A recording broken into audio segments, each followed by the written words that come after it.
At Thanksgiving dinner, my sister raised her glass and announced, "Dad says the board will name me Chief Executive Officer tomorrow. Your office will be empty by noon." The stem of her wine glass clicked against her china plate. Sage from my mother's stuffing hung warm and heavy in the dining room, while the edge of the board packet pressed into my thigh beneath the tablecloth. Mom clapped before anyone else had even taken a breath. Savannah smiled at me over the candles. "I thought you deserved a little warning." Dad lifted his wine and took a slow sip. He did not correct her. Daniel Mercer, Savannah's fiancé, rested one hand on her shoulder, as if the vote had already happened and the company had already been handed over. I started laughing. It wasn't loud, and it wasn't because anything was funny. The first sound escaped, then another followed, and for a few seconds I couldn't stop. Savannah had just promised to fire me without knowing what was missing from the papers under my hand. I reached beneath the table, opened my phone, and sent 4 words to Eleanor Shaw, the lead independent director. "Move the vote to 8. Before I tell you what happened the next morning, I hope you're doing well. Stay with me because the people celebrating at that table had no idea what was waiting for them. And please subscribe to the channel if you enjoy stories about family betrayal, hard choices, and justice that has to be earned." This happened last Thanksgiving, 6 months before I finally sat down to tell it. At the time, I was 39 years old and had spent more than half my adult life keeping coal harvest systems alive. My father had founded the company in a rented machine shop outside Green Bay. By the time Savannah made her toast, we employed nearly 400 people and built equipment used in food plants across the Midwest. Savannah tilted her head. "What exactly is so funny, Meredith?" Mom's applause died in the space between us. Dad set his glass down with care, which was always more dangerous than when he slammed something. I folded my napkin beside my plate. "Did you read the complete board packet?" My sister's smile held, but her fingers tightened around the glass. "I read what mattered." "That wasn't my question." "Oh, for crying out loud." Mom glanced toward Daniel, embarrassed on Savannah's behalf. "Can't you let your sister have one nice moment?" Savannah gave a soft laugh meant to show everyone how patient she was being. "Meredith thinks leadership means memorizing every footnote." "Appendices aren't footnotes," I said. Dad's chair creaked as he leaned back. "That is enough. This is Thanksgiving, not a board meeting." That answer told me more than a denial would have. If he had believed the packet was complete, he would have asked what I meant. If he had thought Savannah was exaggerating about the vote, he would have corrected her. Instead, he wanted the subject buried before I named the missing section. Mom reached for the gravy boat. "Your father has worked too hard for us to spoil tonight with business." The word "us" changed shape in my family depending on who needed something. When the factory lost power during a February cold snap, it meant I slept in my office for 2 nights while Dad attended a charity dinner in Chicago. When a supplier threatened to stop shipping bearings, it meant I drove 3 hours through sleet and stayed until we had a payment plan. But when magazine photographers came, it meant Dad and Savannah standing beneath the company logo while I stayed behind the camera answering calls. Savannah was good at what she did. That part mattered. Even if I had not always admitted it, she could walk into a room full of skeptical buyers and leave with 3 dinner invitations and a promise to review our proposal. She understood what people wanted to hear before they knew how to ask for it. I understood what happened after the applause.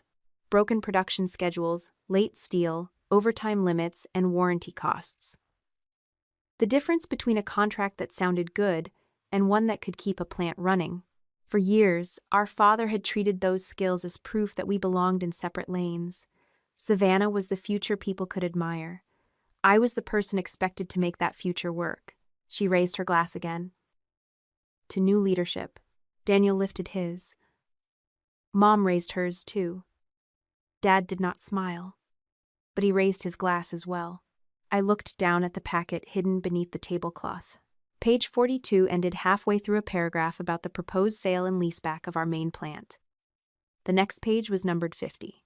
The executive summary referred to Appendix G twice, yet no Appendix G had been included in the electronic file sent to me or in the printed copy delivered that afternoon.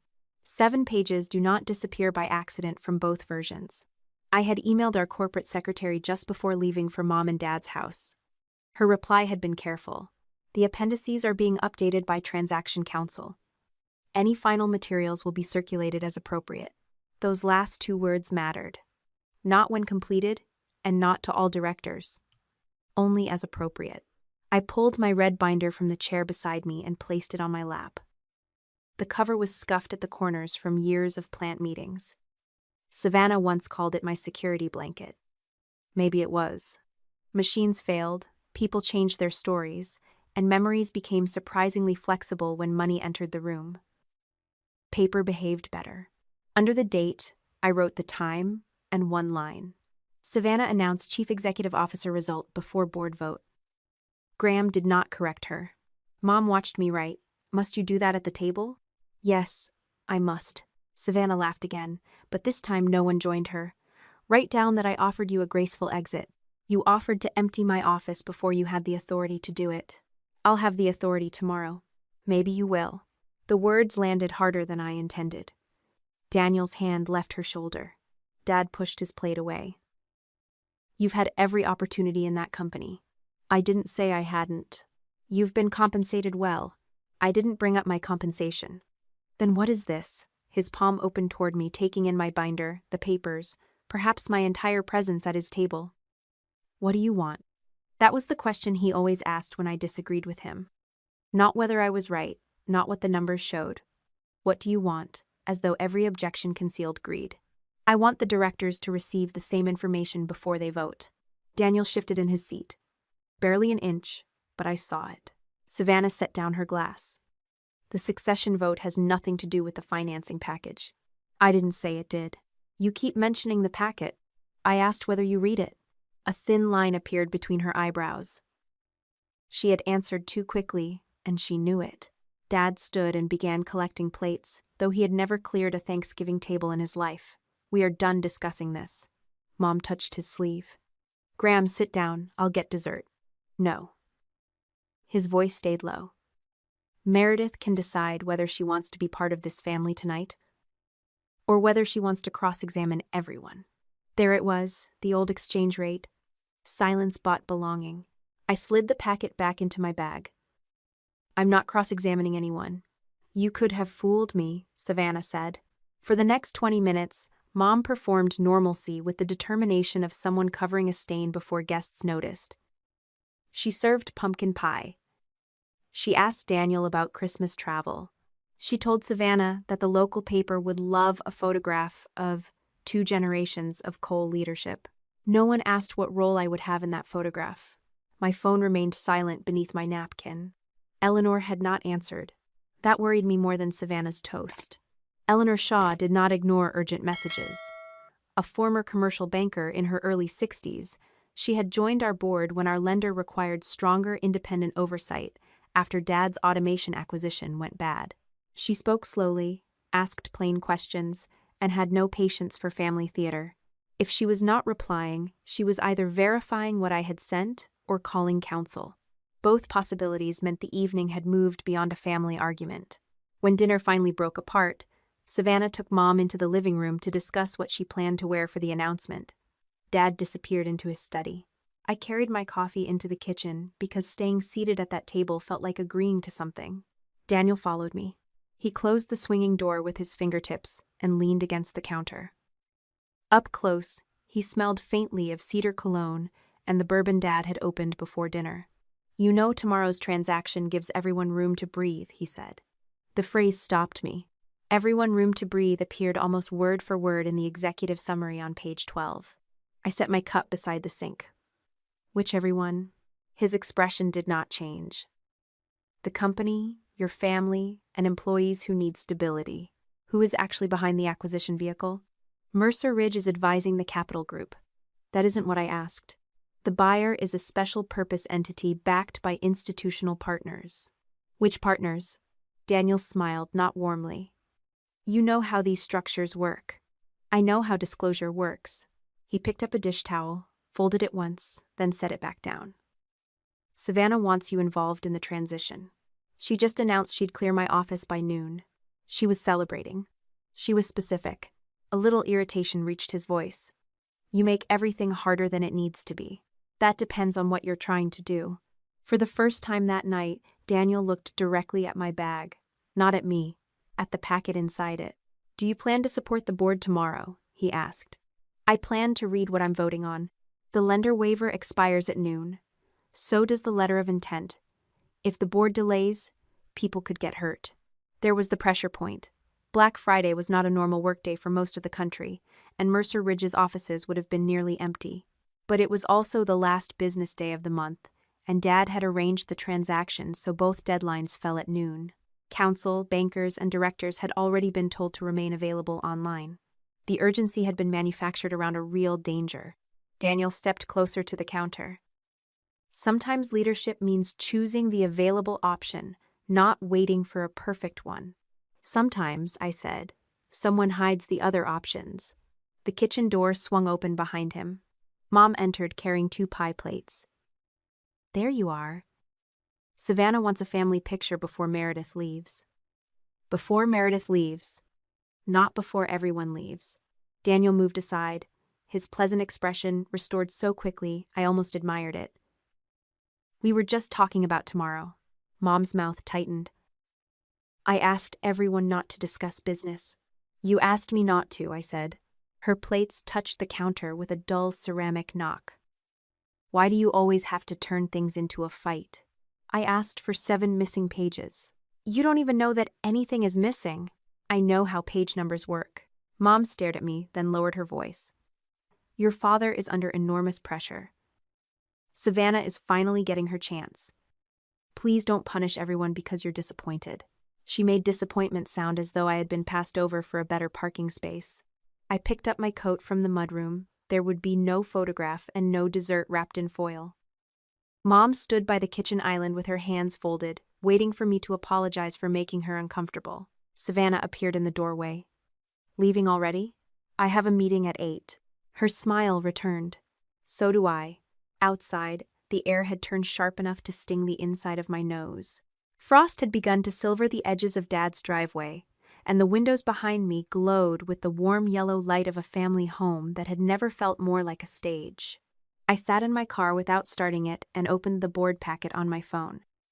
The screen showed page 42, then page 50, with Appendix G named but absent. A new message appeared from Eleanor. I opened it. "The agenda will be reordered. Graham will recuse from the related party review. Transaction counsel is already scheduled to be online because the lender waiver and letter of intent expire at noon." A second message arrived before I could answer. "The meeting starts at 8 o'clock. Outside counsel will be there." By 7:45 the next morning, the parking lot outside Coal Harvest Systems looked almost empty. A thin crust of frost covered the painted lines, and the wind pushed loose salt across the pavement with a dry scraping sound. Most of Wisconsin was sleeping late, shopping online, or standing outside stores, waiting for Black Friday sales. Our directors were gathering to decide who would control a company with nearly 400 paychecks attached to it. I parked beside the administrative entrance and checked the time.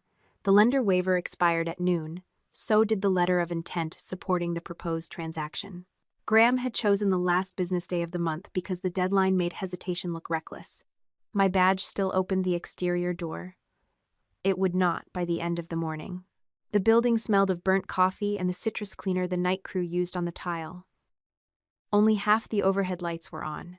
Somewhere beyond the administrative wing, machinery hummed inside the plant, steady and indifferent to whatever the Cole family planned to do upstairs. Eleanor Shaw stood outside the boardroom with Jonah Reed, the attorney retained to advise the independent directors. Eleanor wore a navy suit and carried no purse, only a yellow legal pad covered in her tight handwriting. "You brought the packet?" Eleanor asked. I lifted my bag. "Both the printed copy and the electronic file I received. Keep them with you until Jonah asks for them." Jonah shook my hand. "This morning is not a trial, Meredith. We are not deciding who altered anything. We are deciding whether the directors received enough information to vote. I understand. And you are presenting facts, not accusing your father, your sister, or transaction counsel of misconduct. I understand that too." His gaze stayed on me for another second, measuring whether I meant it. I did. Facts were enough. The missing pages did not need my anger to make them missing. Eleanor opened the boardroom door. I want you at the front beside the screen. I'll conduct the meeting. That was why I was sitting at the head of the table when Savannah arrived. She walked in at 7:58 wearing a cream jacket, dark trousers, and the gold earrings Mom had given her for her 30th birthday. Daniel followed several steps behind with his phone already in his hand. Dad entered last. Savannah stopped just inside the door. Her gaze moved from the nameplate in front of me to the screen behind my chair, where the executive summary waited beside an empty column marked Appendix G.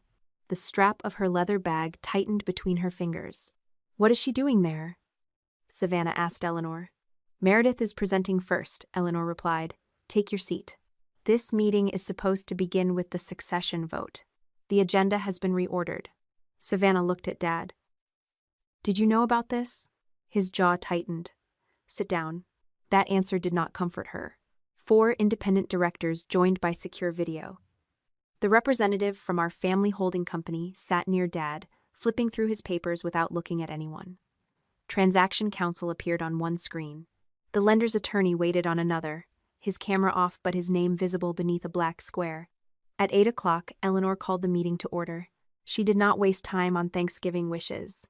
"The first item concerns the completeness of materials circulated to directors," she said. "Because the proposed transaction may involve related parties, Mr. Cole will not participate in that portion of the discussion." Dad leaned back. "I have disclosed every relevant relationship. That statement will be reviewed," Eleanor replied. "For now, you need to leave the room." A flush climbed above his collar. "This is my company." "You are the executive chairman of a company governed by a board," Eleanor said. "Those are not the same thing." No one moved. For most of my life, a room went quiet when Dad lowered his voice. People waited for him to decide what happened next. That morning, the silence belonged to Eleanor. Dad pushed back his chair, collected nothing, and walked out. The door closed with a firm click. Savannah watched him leave, then turned toward me. "You arranged this." I reported missing documents. "You moved the vote." I asked that the issue be addressed before anyone voted. Her chair rolled back an inch as she crossed her legs. "Then address it." Jonah nodded for me to begin. I connected the printed packet to the document camera and placed page 42 beneath it. The paragraph ended after a reference to additional lease obligations. Then, I placed the next sheet beside it. "Page 50 follows page 40. 2 in the packet delivered to me yesterday," I said. "The electronic file has the same numbering." One director leaned closer to his screen. "Are the pages simply misnumbered?" "The table of contents lists an Appendix G beginning on page 43. I displayed the contents page. Then I opened the executive summary and highlighted 2 references to Appendix G. "What does the appendix cover?" another director asked. "I don't know," I said. "It was not included in the materials I received." Savannah let out a controlled breath. Transaction documents were still being updated. "That happens." "It can," Jonah said.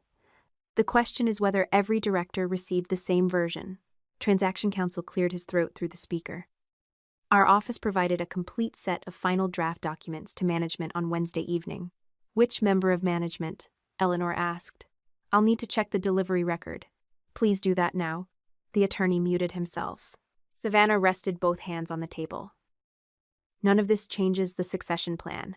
The board has discussed my appointment for months." Eleanor looked at her. "Did you receive Appendix G?" My sister hesitated for half a second. "I received several versions of the transaction materials." "That was not the question," Eleanor said. Savannah's practiced smile appeared, but it had lost its warmth. "Yes. I believe my packet included it." "Did you read it?" "I reviewed the sections relevant to my role." "Did those sections describe any financial interest Daniel Mercer might receive if the transaction closes?" Daniel looked up from his phone. Savannah turned toward him before answering, and that small movement told the room where she expected help to come from. "Daniel's firm advises one of the capital partners," she said. "That relationship has been disclosed." Eleanor folded her hands. "Does he receive a fee tied to closing?" "You would have to ask him." "I am asking whether you knew." Daniel shifted toward his microphone. "Mercer Ridge has standard compensation arrangements with its clients." Jonah raised one hand. "Mr. Mercer, you are not a director. You will have an opportunity to answer through transaction counsel." Daniel's lips pressed together. Savannah leaned forward. This is exactly what Meredith does. She takes an administrative question, turns it into a crisis, and then presents herself as the only responsible person in the room. Her voice was steady, and the accusation carried enough truth to sting. I had corrected Savannah in meetings. I had taken work back from her when I thought she was moving too slowly. More than once, I had answered a question directed to her, because I already knew the number. At the time, I called it efficiency.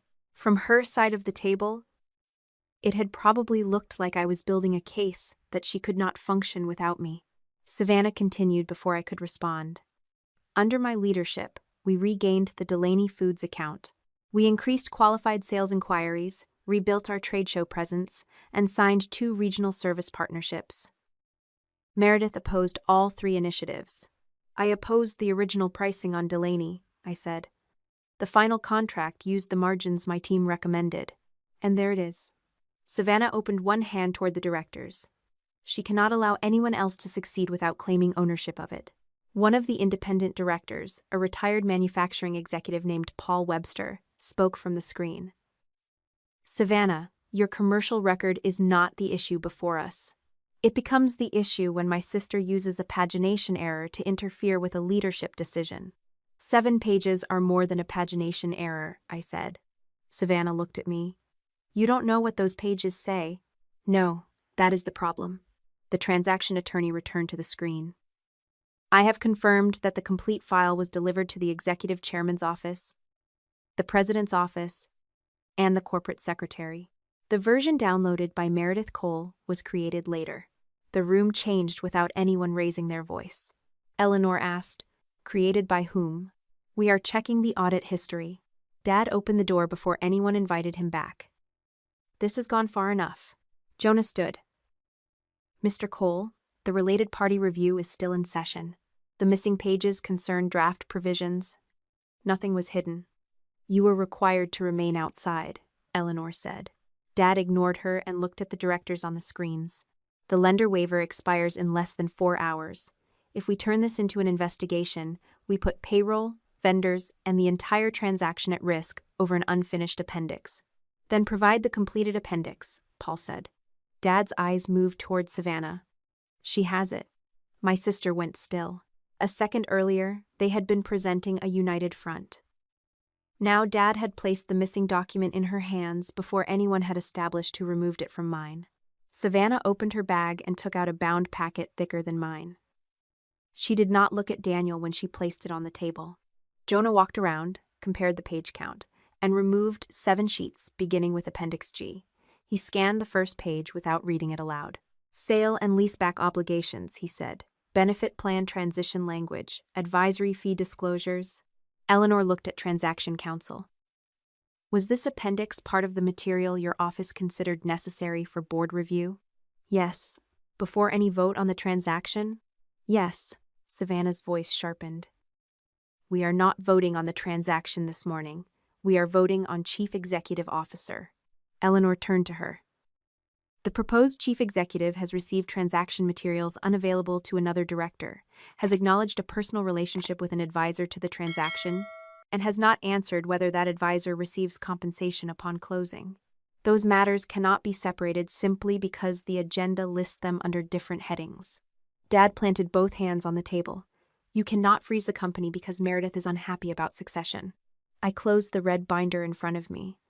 I have not asked anyone to appoint me. No, Dad said. You only made sure no one else could be appointed. Jonah stepped between his chair and mine without making the gesture dramatic. The board needs to preserve the records and determine whether disclosure was complete. Personal arguments are not helping.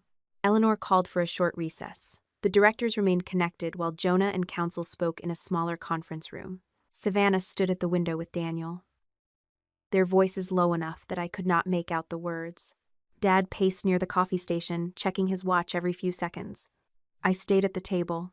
Winning would have felt warmer. Instead, the room seemed to narrow around the facts. Savannah had received the pages. Daniel's compensation appeared in them.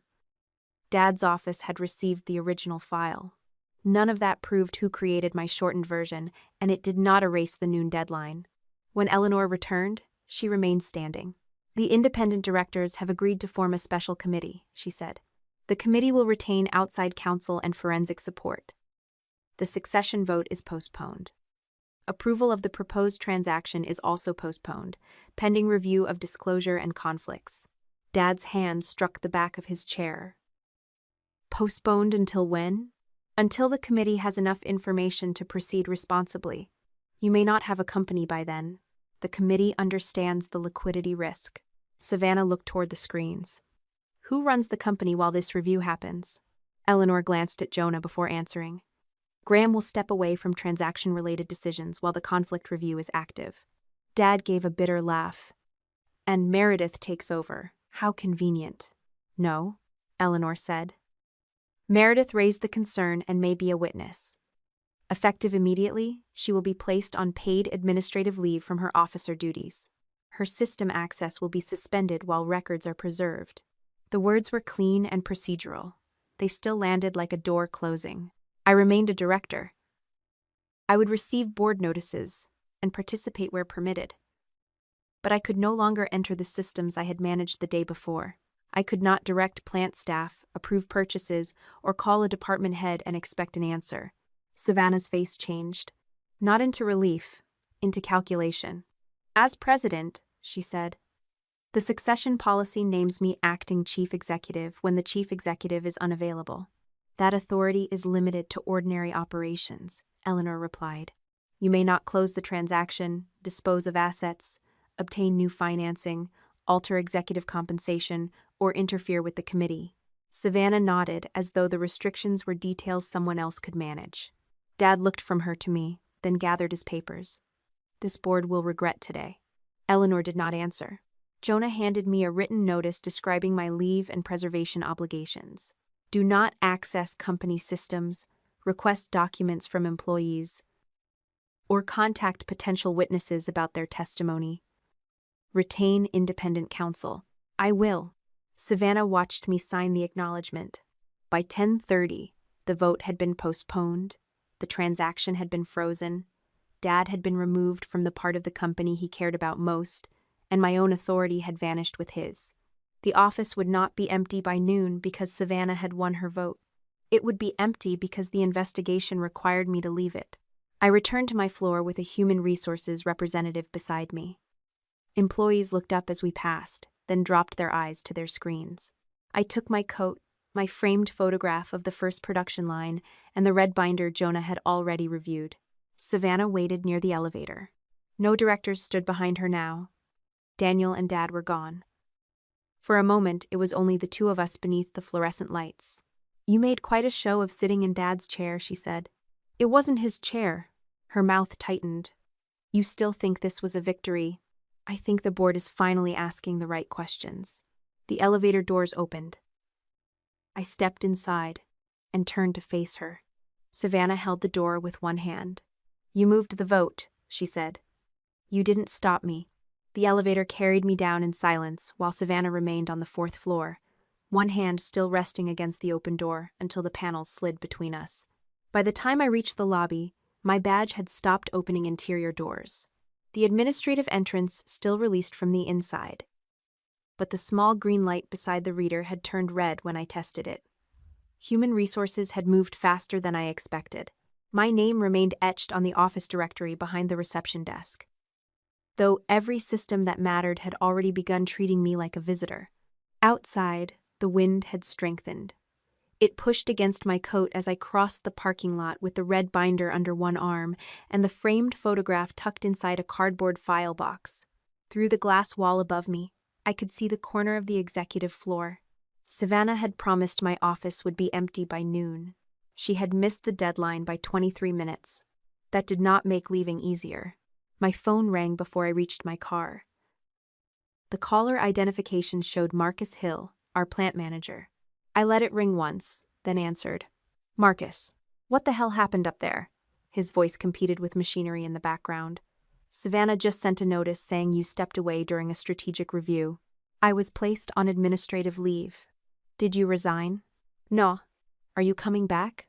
I don't know yet. A wrench clanged somewhere near him, followed by a shouted instruction I could not make out. Marcus lowered his voice. People are already talking. Half the floor thinks Graham pushed you out. The other half thinks you tried to block payroll. Don't correct anyone for me, Meredith.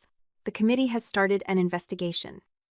I'm not allowed to discuss evidence or contact possible witnesses about what they know. You're calling me a witness now? I'm telling you not to put your job at risk defending me in the break room. He was quiet long enough for the factory noise to fill the line. You always do this, Marcus said. Do what? Decide what everyone else can afford before you ask them. My fingers tightened around the car key. What would you like me to ask? Whether I'd rather hear the truth from you than a company email written by your sister. I looked back at the building. The truth is that the board materials were incomplete.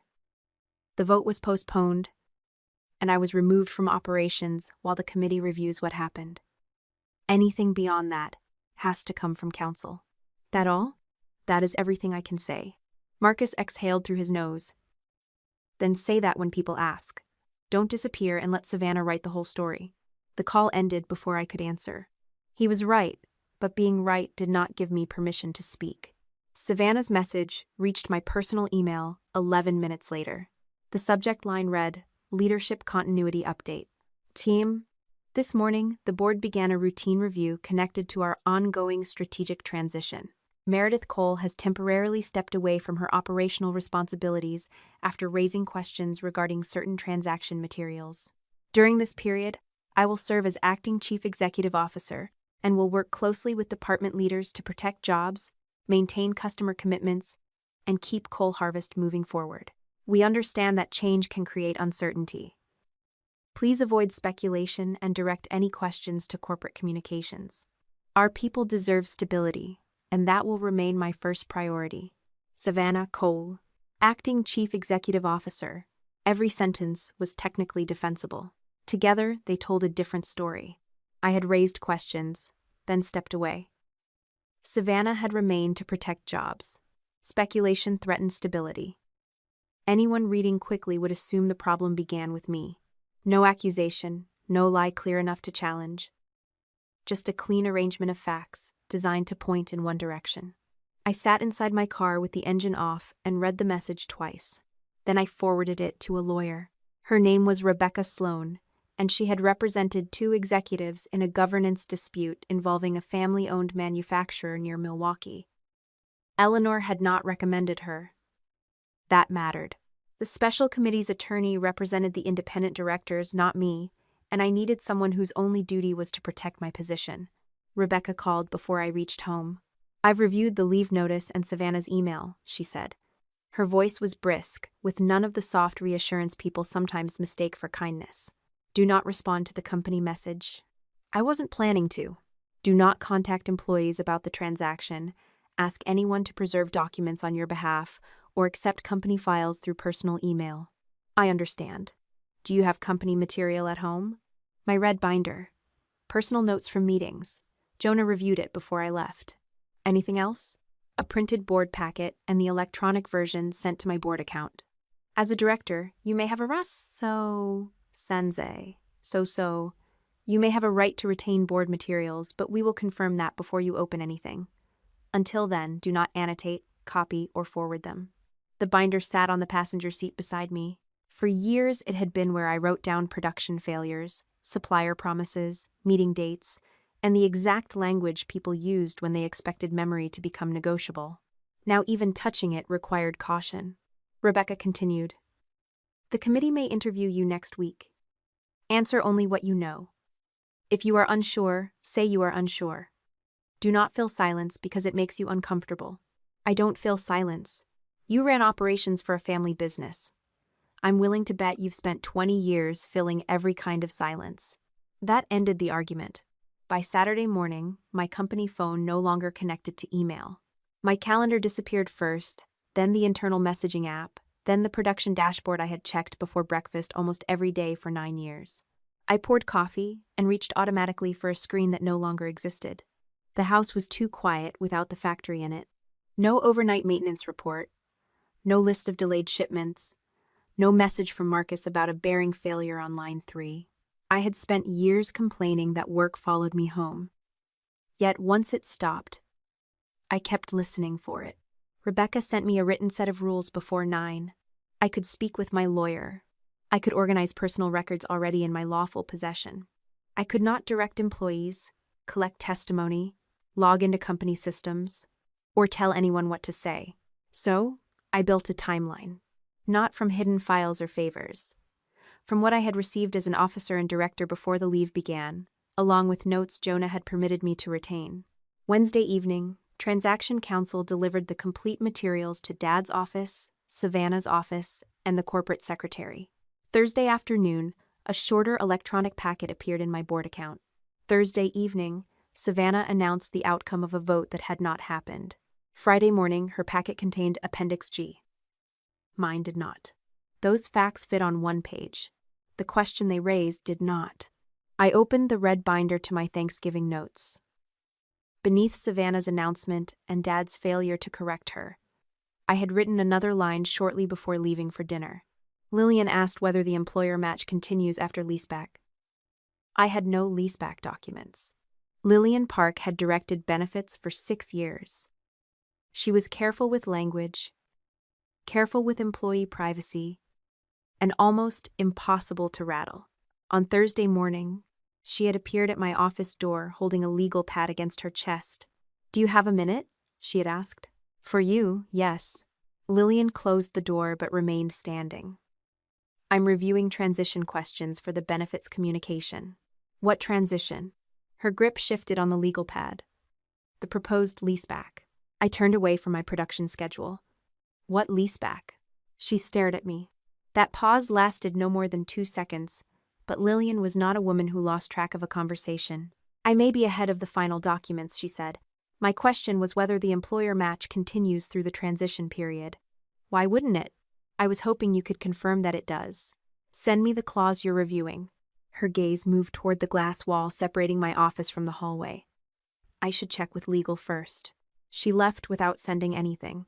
At the time, I thought Transaction Counsel had circulated an unfinished benefits draft to her department before sending it to me. Careless, but possible. After seeing Appendix G in Savannah's packet, the exchange carried a different weight. Lillian had seen language about the sale and leaseback before I knew it existed. I did not call her. Instead, I sent Rebecca the note and described the conversation as closely as I could remember it. She forwarded the information to Jonah with a request that the committee contact Lillian directly. By Sunday afternoon, Savannah had released a video to employees. Rebecca obtained it because it had been posted on the public side of our company intranet, where customers and vendors could also view leadership announcements. Savannah stood on the factory floor in a navy blouse and safety glasses, with one of the assembly lines behind her. Someone had positioned the camera so the Coal Harvest logo appeared above her left shoulder. "I know many of you have questions," she said. "You deserve clear leadership, especially now." The line behind her was not operating. Without the machines, her voice carried too cleanly through the space. "Our company is facing a tight financial deadline, and delays may affect our ability to meet obligations. I will not discuss confidential board matters, but I can promise that my focus remains where it has always been, protecting this company and the families who depend on it." She paused before the next sentence. "Rumors and internal sabotage only make that work harder." Savannah never used my name. She did not need to. I replayed that section once, then closed the laptop. Rebecca called a few minutes later. "Do not post a response." "I know." "Do not call Marcus." "I know." "Do not send the video to a director with your personal commentary attached." "I wasn't going to." "You sound like you were going to do all 3. I carried my coffee to the sink. "She's telling 400 people I'm threatening their jobs. She is using language broad enough to deny that interpretation. That's why she's good at it." Rebecca was silent for a moment. "You don't say that. Like a compliment." "It is one." Savannah understood something I had ignored for years. People did not experience a company through board packets and cash forecasts. They experienced it through the person who explained what was happening. I had treated communication as decoration around real work. She had turned it into power. Monday morning, Jonah scheduled my first committee interview for later that week. His email also confirmed that all company systems had been preserved and that a forensic firm would review the board portal history. He included one warning: Do not contact Lillian Park. I called Rebecca. Why was Lillian named specifically? The committee has already spoken to her. What did she say? I don't know yet. You just told me not to contact her. Because council told us not to. That does not mean they owe us a transcript today. I paced from the kitchen to the living room, then back again. She saw the appendix. You believe she saw it? She asked me about a clause that only existed in those missing pages. Then your note matters. Her statement matters too, even if it conflicts with yours. I stopped beside the window. Across the street, a man in a Packers sweatshirt dragged 2 empty trash cans up his driveway. The ordinary movement irritated me more than it should have. What happens if she backs away from it? I asked. Then the committee looks for records. Distribution lists, document access, meeting invitations, email. Witnesses are not the only form of evidence. Rebecca's answer was correct. It did not help. Later that afternoon, Marcus sent a text to my personal phone. Lillian left early. Savannah met with benefits this morning. People are nervous. I did not reply, not because I did not care, and not because I trusted Savannah. I left the message unanswered because any response could be shown later and described as an attempt to influence a witness. That was the hardest part of the leave. For years, action had been my answer to uncertainty. A shipment was late. I called the supplier. A machine failed. I brought maintenance into the room. Someone made a mistake. I found the point where the process broke and corrected it. Now the only responsible action was restraint. On Tuesday, Jonah called instead of emailing. I need to update you on the benefits issue, he said. I set down the pen I had been using. Did Lillian receive Appendix G? She was provided transition language by the acting executive team. Savannah gave it to her? We are still establishing the distribution path. What did Lillian say about the employer match? Papers shifted on Jonah's end of the line. When he answered, his voice had the flat precision lawyers use when they do not want emphasis to alter the meaning. Lillian Park now says she never saw a pension clause. For several seconds after Jonah spoke, I heard nothing but the low hum of my refrigerator and the faint scrape of a snow shovel somewhere outside. She asked me about the employer match, I said. I know what your notes say. She used the word leaseback before I had seen it anywhere. I know that too. Then why is she denying it? I cannot answer that yet. Jonah's tone made the boundary clear. He represented the special committee, not my need for reassurance. Has she changed her entire account? I asked. She says she reviewed general transition questions but does not remember seeing language that changed pension benefits. The employer match is not a pension. That distinction may matter later. Right now, you should not contact her. I won't. When the call ended, I opened my red binder and read the Thanksgiving entry again. Lillian asked whether employer match continues after leaseback. I had written it within hours of the conversation, before Savannah's toast and before I knew pages were missing. The note proved what I had heard. It did not prove what Lillian had seen. Rebecca called before lunch. Daniel Mercer's attorney wants to discuss a separation proposal. I'm not separating from anything voluntarily. That is why we review it before answering. The meeting took place the next afternoon at a hotel near the airport, far enough from Coal Harvest that no employee would wander through the lobby and close enough for Daniel to claim he was not avoiding anyone. Rebecca sat beside me. Daniel had brought an attorney from Chicago and a folder thin enough to suggest the important parts were already memorized. He looked rested. That irritated me more than it should have. Thank you for coming, Daniel said. Rebecca placed her phone face down on the table. This meeting is for settlement purposes. Nothing discussed should be treated as an admission by my client. Daniel's attorney nodded. Agreed. A server poured water, closed the conference room door, and left us alone. Daniel slid a term sheet across the polished table. The offer was generous enough to look like kindness from a distance. 18 months of salary. Continued health coverage. Full vesting of my executive retirement benefits. A consulting fee if I remained available during the transition. In return, I would resign as Chief Operating Officer, agree not to oppose the transaction, release employment claims, and refrain from making statements that could harm the financing. Rebecca read every line before passing the paper to me. You want me to approve the deal and disappear, I said. Daniel folded his hands. I want to reduce unnecessary conflict. You offered me a protected retirement package while Appendix G limits future employee contributions. His attorney shifted slightly. The document does not eliminate accrued benefits. I know what it does. It freezes the employer match after the transition period and gives the buyer broad authority over retiree health coverage. Daniel's gaze stayed level. Those provisions may be revised. After I resign? After the capital structure is stabilized? Rebecca tapped one paragraph with her pen. This language also bars Meredith from assisting any challenge to the transaction unless compelled by law. It is standard cooperation language, Daniel's attorney said. It is not cooperation language, it is silence with a severance check attached. Daniel leaned back. Call it whatever you like, but payroll does not care about terminology. He opened his own folder and turned a financial forecast toward me. The first page showed cash receipts, debt payments, vendor obligations, and payroll for the next 6 weeks. I had built enough forecasts to recognize the shape of bad news before reading the totals. Our available cash dropped below minimum operating needs before the next full payroll cycle. I moved to the second page. A major customer had delayed a milestone payment. Our borrowing base had fallen because inventory aged past the lender's preferred threshold. The temporary waiver protecting us from covenant enforcement ended at noon the following Friday. You did not include this forecast in my board packet, I said. It was updated after Thanksgiving. The customer delay was known earlier. Not at the final amount. Rebecca looked at me. Can you verify these figures independently? Not from here. Daniel pushed another page across the table. The special committee has access to the same information.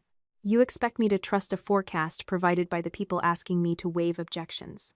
I expect you to understand that a factory cannot run on principle alone. The sentence hit where he intended it to. Daniel had spent enough time around my family to know which pressure point worked on me. He did not threaten my reputation or my compensation. He put 400 employees between me and the door. What happens if the transaction is delayed? I asked. Our lenders may reduce access to the revolving line. Vendors could tighten terms.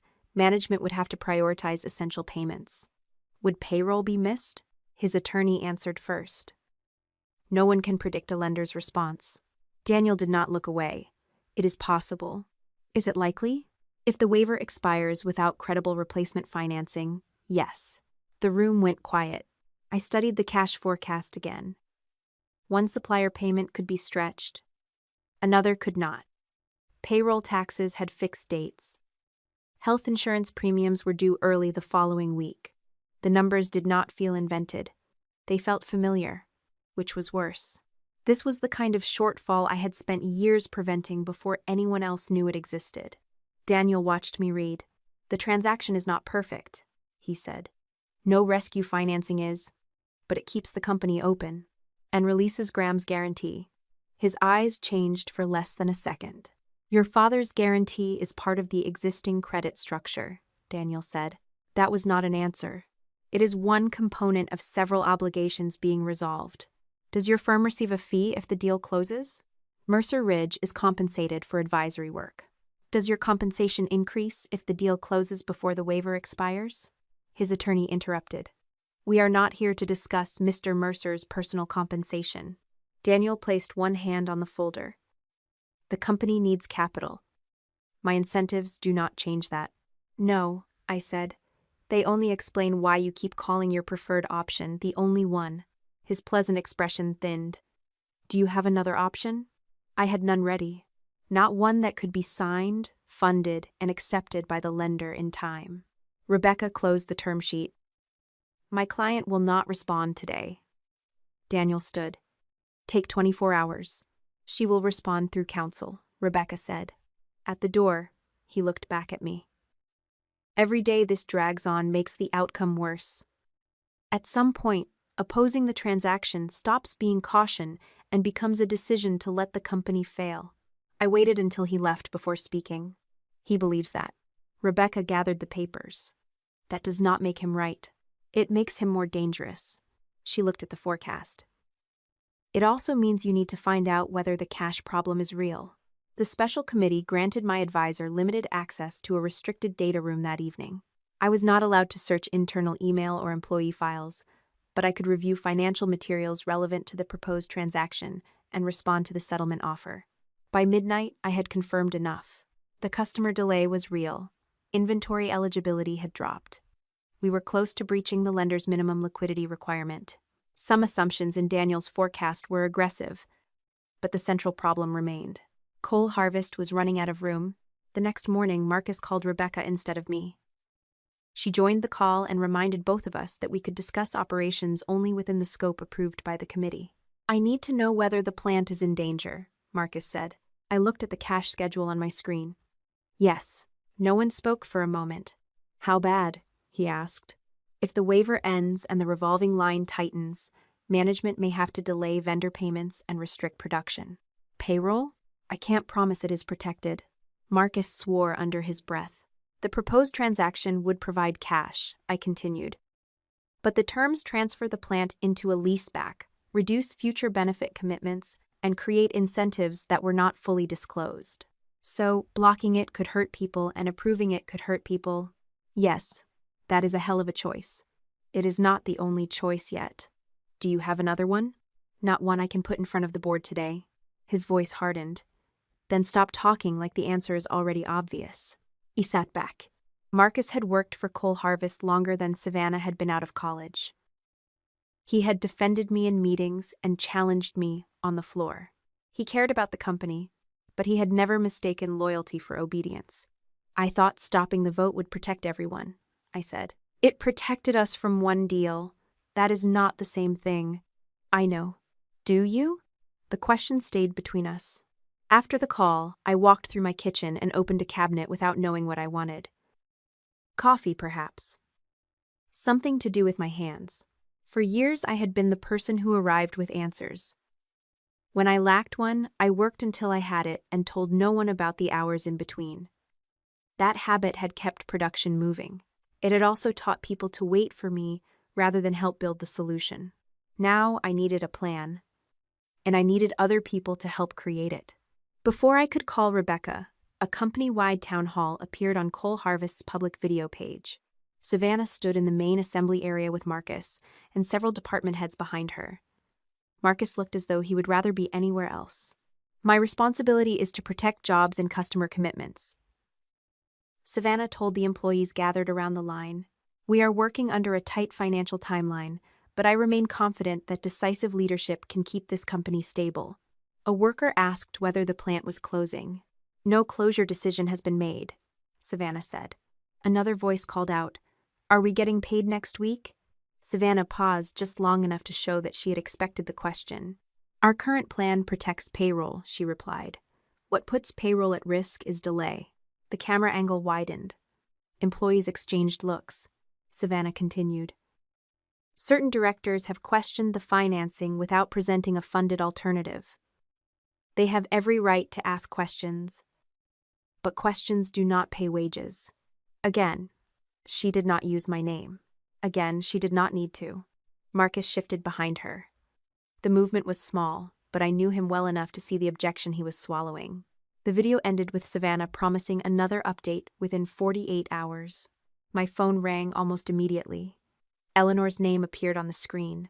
"Did you watch the town hall?" she asked. "Yes." The committee did not approve her wording. "Can you stop her from doing another one?" "We have reminded her that ordinary operating authority does not include influencing the investigation. That does not solve the liquidity problem." I confirmed the cash forecast. So did our advisor. I returned to the table and opened the financial model. "How long do we have?" "The lender has agreed not to act before the waiver expires next Friday. After that, there are no promises." "What does the board need from me?" "Not a speech, not an accusation, a credible alternative." "Funded? Committed enough that the lender believes it can close." I looked at the dates, the obligations, and the thin strip of cash remaining at the bottom of the page. "How much time?" 8 days, Eleanor said. "If you cannot prove there is another way, the board may have to reconsider Daniel's transaction." Eleanor arranged the meeting with Dad for Wednesday morning, 6 days before the lender waiver expired. Rebecca attended with me. Graham brought his longtime attorney, Charles Whitmore, a man who had been sitting beside him at difficult tables since I was in college. We met in Dad's old office at Cole Harvest, the one he still called the founder's office even after moving most of his work to the executive suite upstairs. The room had barely changed in 20 years. A brass desk lamp cast a yellow circle across the dark wood. Framed photographs covered the walls, each one showing Dad beside a machine, a governor, a customer, or a smiling group of employees. The air carried the faint smell of machine oil that drifted in from the original production wing whenever the ventilation system slowed. That smell pulled me back to when I was 17. I had come to the plant after school because Dad had forgotten to pick me up from debate practice. The front office was dark, but the side door near shipping had been left unlocked. I found him sitting beneath that same brass lamp, with a stack of unpaid invoices spread across the desk. His tie was loose. Both hands covered his face. At first, I thought he was sick. Then I heard him breathe. Dad had always made noise when he was angry. Drawers slammed. Doors struck walls. His voice filled whatever room he entered. That night, the sound coming from behind his hands was small and uneven. Nothing like the man who gave speeches about grit and responsibility. "We may lose it," he said when he noticed me. I stood near the door with my backpack still hanging from one shoulder. "Lose what?" "All of it." He pointed toward the wall, though he meant the machines, the building, the house, and every promise he had made about the Cole name. Mom did not know how close the bank was to calling the loan. Savannah was 12. Dad told me not to frighten either of them. So I stayed. I sorted invoices into piles while he called suppliers.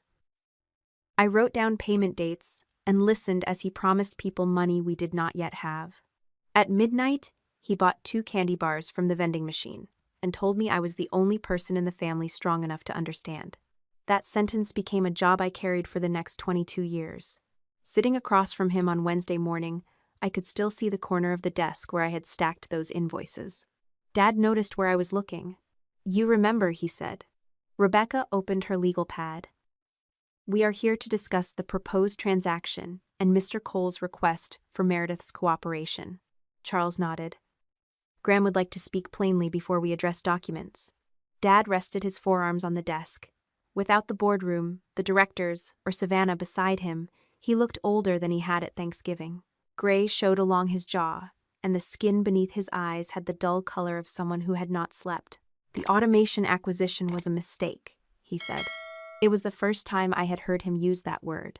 3 years earlier, Dad had pushed the board to buy a smaller company that made robotic sorting equipment. He promised the purchase would move Cole Harvest ahead of foreign competitors. I argued that the target's service contracts were weak, its software costs were understated, and its projected orders depended on 2 customers who had signed nothing binding. Dad called me cautious. Savannah called the acquisition our next chapter. The board approved it. When the projected orders disappeared, I spent 18 months combining production teams, renegotiating supplier contracts, and moving engineers into work we could bill. We saved part of the technology, but not enough to justify the price. Dad had never admitted that before. The market turned, he continued. Customers delayed capital spending. Interest rates rose. No one predicted the timing. "I predicted the customer risk," I said. His attorney shifted, but Dad raised one hand. "You did?" he said. I should have listened. The admission did not comfort me. It was too clean, delivered at the exact moment he needed something. Dad opened a drawer and removed a folder.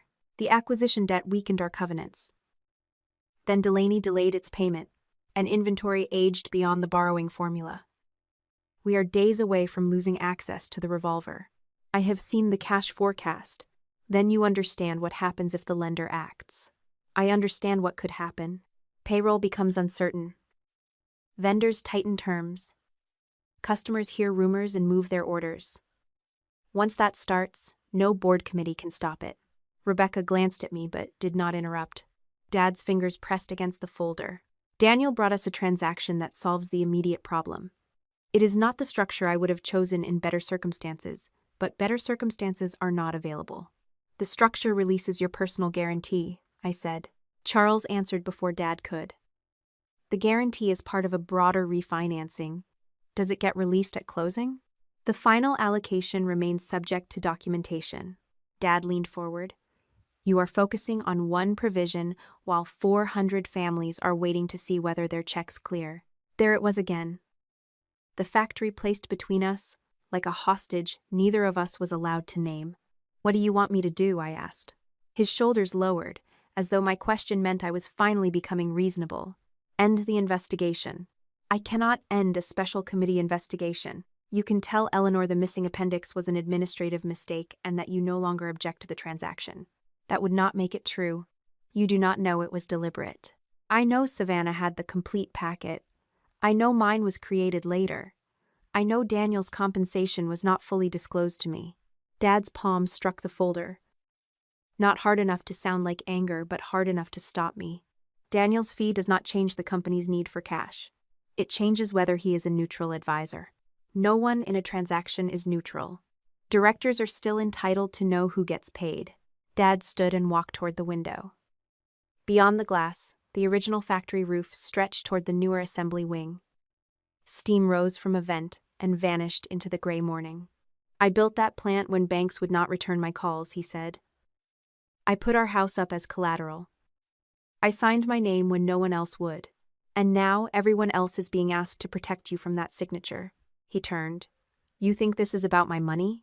I think your money is part of it. You have always believed motives can be reduced to a spreadsheet. Spreadsheets are where people hide motives they do not want to say aloud. Charles cleared his throat. Perhaps we should discuss the proposed resolution. Dad returned to the desk and slid the folder toward me. Inside was a draft agreement. I would support the transaction, step away from the special committee process except when required to cooperate, and remain with the company for 6 months to assist Savannah with operational transition. After that, I would receive a severance package and an honorary board title without voting authority. Savannah would have the position. Dad would have the closing. I would have a plaque. You expect me to train her while she tells employees I endangered their jobs, I said. She's under pressure. So is everyone she is blaming. She is your sister. That did not stop her from announcing my termination over Turkey. Dad's mouth tightened. You have humiliated her for years. Rebecca looked at me, waiting to see whether I would take the bait. I did not deny everything. I corrected her in meetings when I should have spoken to her privately, I said. I dismissed work. I did not understand. Because it was not operations. I have things to answer for with Savannah. Dad seemed almost surprised. Then I closed the folder. None of that makes this agreement acceptable. His chair creaked as he sat back. You would rather destroy the company than let her lead it. No, I would rather know whether the only plan on the table was designed to save the company or save you. His expression hardened. Those are the same thing. That sentence settled the question more clearly than any document could have. To Graham Cole, the company had never been a separate institution. Its survival meant his authority survived. Its name meant his name. Protecting the business, and protecting himself, had become so tangled that he could no longer see a difference. I pushed the agreement back across the desk. Give the committee the complete bridge loan file, every use of proceeds schedule, the personal guarantee, all side letters, and every related party disclosure. Charles began to object. Rebecca spoke over him. My client is entitled to request information through the special committee. She is not demanding that Graham produce anything directly to her. I continued. Give us 48 hours to determine whether there is another financing path. Dad laughed once. 48 hours. You said time is the problem. You cannot replace committed capital with phone calls. Then you lose nothing by proving me wrong. His eyes narrowed. And if you fail? If there is no credible alternative, the board will know that. That is not an answer. It is the only one I am giving you. For a moment, the office became the room I remembered from when I was 17. Dad behind the desk. Bills spread before him. The company in danger. Me standing close enough to be useful. The difference was that I no longer mistook being useful for being loved. Dad turned toward Charles. Provide the committee what it is entitled to receive. Charles made a note. We will coordinate with Jonah. The meeting ended without a handshake. By early afternoon, the special committee expanded the restricted data room. Rebecca and I reviewed documents alongside a restructuring advisor retained by the independent directors. We were not allowed into employee email, board communications outside the approved scope, or operational files unrelated to financing. There was more than enough inside the permitted folders. The bridge loan had been amended twice. Each amendment added fees, tightened reporting requirements, and increased the collateral tied to the family holding company. A cash use schedule listed transaction expenses, lender repayment, working capital, and something called a founder liquidity adjustment. The phrase sounded harmless. The amount did not. Several months after the automation acquisition began missing targets, Cole Harvest had transferred money to the family holding company. The stated purpose was to settle obligations connected to founder equity and estate planning. I read the entry again. The operating company had borrowed at higher rates while money moved in the opposite direction. Rebecca leaned toward the screen. Was this disclosed to the full board? I remember a distribution discussion, but not this amount and not under this description. The restructuring advisor traced the transaction dates. Part of the bridge financing appears to have replaced liquidity removed through the holding company. So the company borrowed to cover money that had already gone to the family, I said. Possibly. We need the supporting resolutions and accounting treatment before reaching that conclusion. He was right to be careful. The pattern was still there. I opened the use of proceeds waterfall for Daniel's proposed transaction. Payroll stabilization came after lender repayment, transaction fees, and several closing adjustments. Employee benefit commitments were addressed in a separate section with language allowing future review. Near the bottom, one reference led to a side letter. The file required a second approval from Jonah before it opened. 10 minutes later, access appeared. The side letter concerned Dad's personal guarantee. It listed the conditions for release, the amount to be satisfied from closing proceeds, and the order in which the lender would discharge claims against him. My coffee had gone cold beside the keyboard. Rebecca read over my shoulder without speaking. The company was facing a cash crisis. Employees were at risk. Vendors had reason to worry. Every warning Dad had given me contained enough truth to make his pressure effective. But when the transaction closed, the first person guaranteed relief would not be a machinist, a benefits recipient, or a supplier waiting to be paid. It would be Graham Cole. At the bottom of the page, beneath the lender's conditions, was the line that changed the entire fight. Release of founder guarantee upon closing. The line stayed on my screen while the restructuring advisor scrolled through the rest of the side letter. Release of founder guarantee upon closing. Dad had spoken about payroll, vendors, and 400 families. Yet the transaction documents placed his personal protection ahead of the benefit commitments he had used to pressure me. Rebecca closed her notebook. We need to separate what is unfair from what is actionable. The board was not given the full priority structure. That may be actionable, she said. The guarantee itself is not automatically improper. The concealment, the related interests, and the incomplete disclosure are the real issues. The restructuring advisor, Thomas Avery, nodded toward the cash forecast. And none of those issues add money to the company's account. Thomas had spent 30 years working with manufacturers that had reached the edge of their credit lines. He wore reading glasses on a cord and spoke without trying to make bad news sound inspiring. What can be done in 6 days? I asked. Not everything, Thomas said. Possibly enough.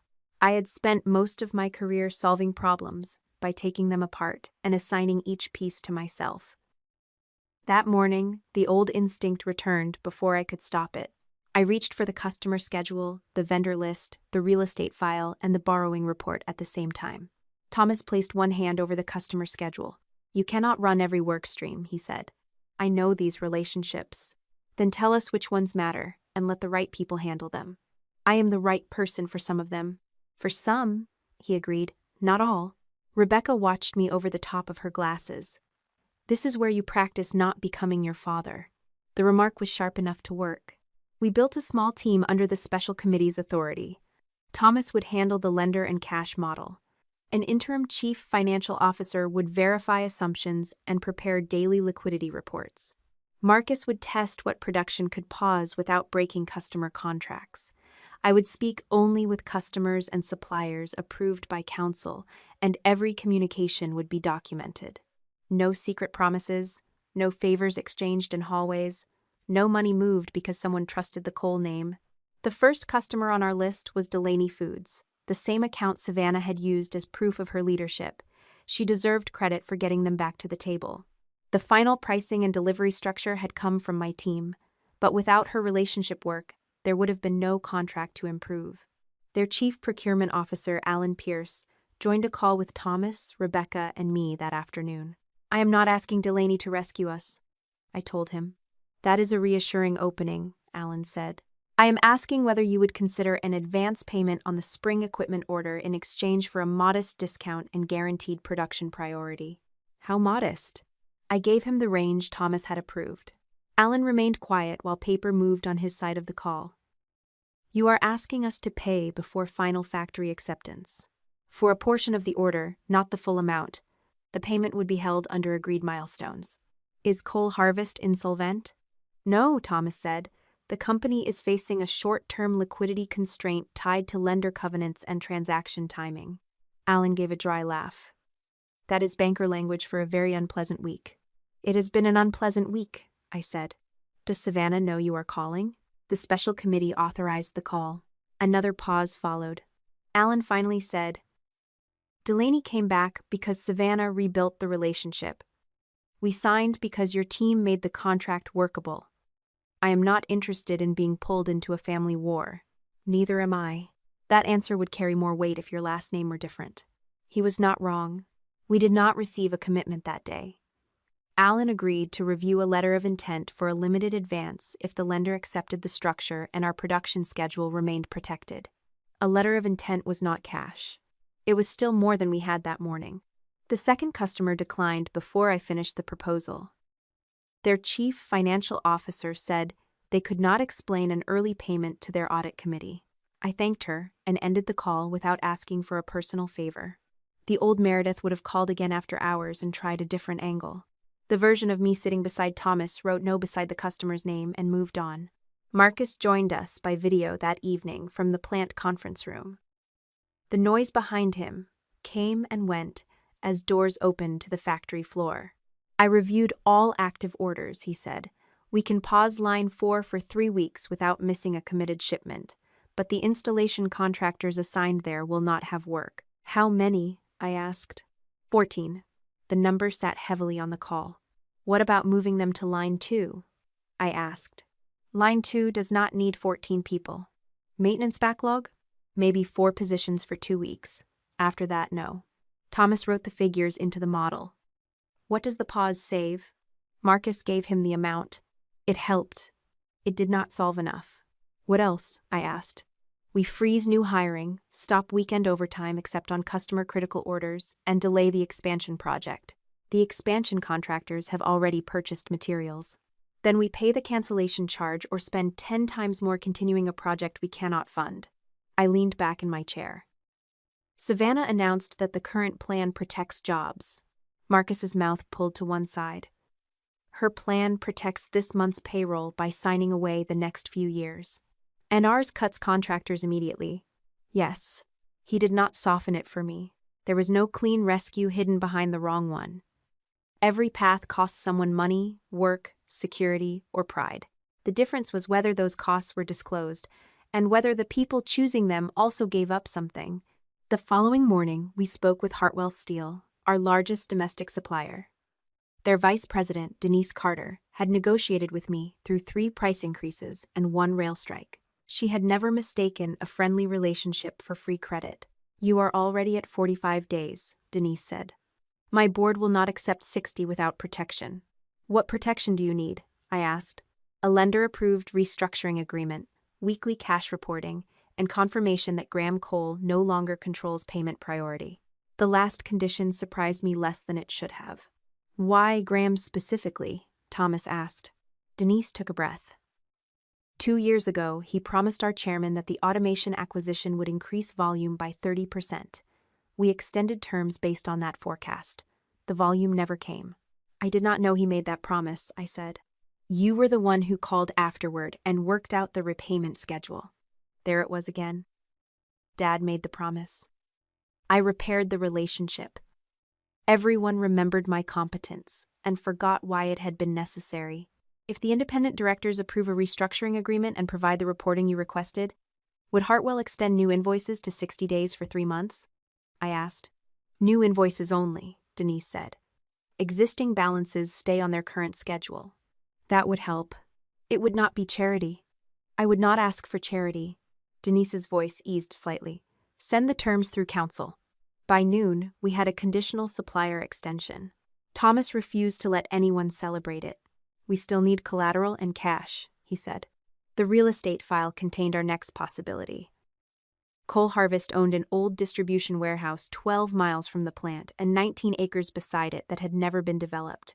Dad had kept both because he believed selling property made a company look weak. The warehouse had not supported active production in 4 years.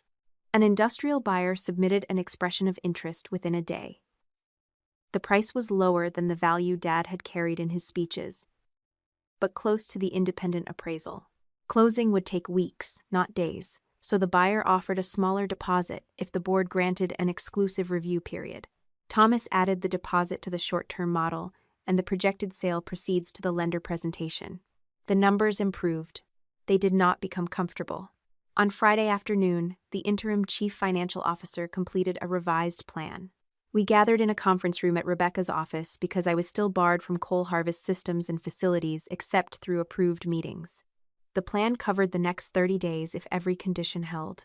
Delaney had to sign the advance payment letter. Hartwell had to extend terms. The warehouse buyer had to fund the deposit. Management bonuses had to be delayed.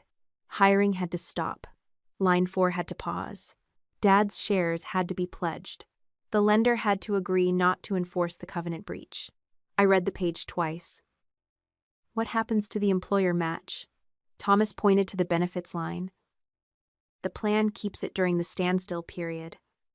After that, the independent board reviews it separately. And retiree health coverage?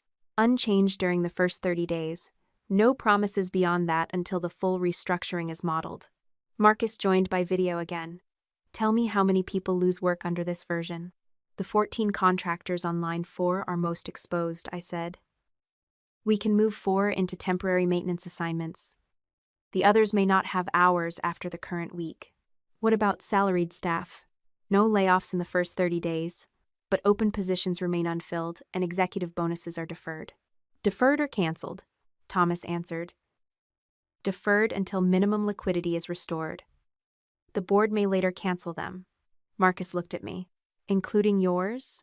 I am on administrative leave, but yes, any bonus attached to my officer role is included. And Graham's distributions? Suspended. That needs to be in writing. It will be. Marcus rubbed one hand over his face. I can explain a line pause to people. I cannot explain another plan where workers give something up while the family keeps getting paid. Neither can I said. The words came out without drama because they no longer required any. For years, I had believed protecting the company meant preventing employees from seeing how close we sometimes came to trouble. That secrecy had made me useful to Dad. It had not made the company stronger. This plan would hurt people. If the board approved it, I would have to say so plainly. On Saturday morning, the lender sent its draft standstill terms through the special committee.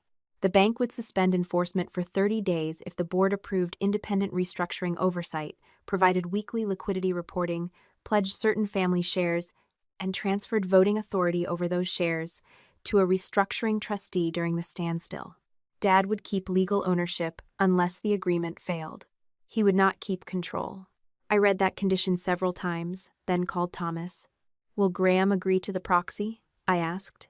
He will if the alternative is immediate enforcement against the guarantee. He may choose the guarantee over losing control. Then the board needs to know that too. By Sunday evening, Delaney had signed the letter of intent. Hartwell's counsel approved the extension language. The warehouse buyer wired the exclusivity deposit into escrow, subject to board approval. None of it was final financing. Together, it was enough to begin a serious conversation with the lender. Eleanor scheduled the review for Monday morning. She asked us to send the package to the special committee by 6 that evening. At 5:20, Thomas uploaded the final model to the committee's secure data room. Rebecca sent the legal summary. I attached a short operating statement that identified each cut, each assumption, and each risk. No promises about saving every job. No claim that the company would emerge untouched. Only another way. At 5:42, Delaney's chief procurement officer called me. We are withdrawing the letter, Alan said. I stood from the dining room table. Why? Our legal department received information that you accessed confidential transaction files after being placed on leave. I did not. I am not making a finding. I am telling you our company will not advance funds while there is an internal data investigation involving the executive who requested them, who contacted your legal department. I cannot discuss that. Alan, the special committee approved every document I reviewed. I hope that is established quickly. Until then, the letter is withdrawn. The call ended with the same professional courtesy he had used when agreeing to consider the proposal. Thomas phoned less than a minute later. The committee froze your participation in the data room, he said. What happened? Management produced an access log. It shows your account opened the restricted transaction folder yesterday morning. That account was disabled when I left. Then the forensic team will determine how it was used. Rebecca's number appeared while Thomas was still speaking. I merged the calls.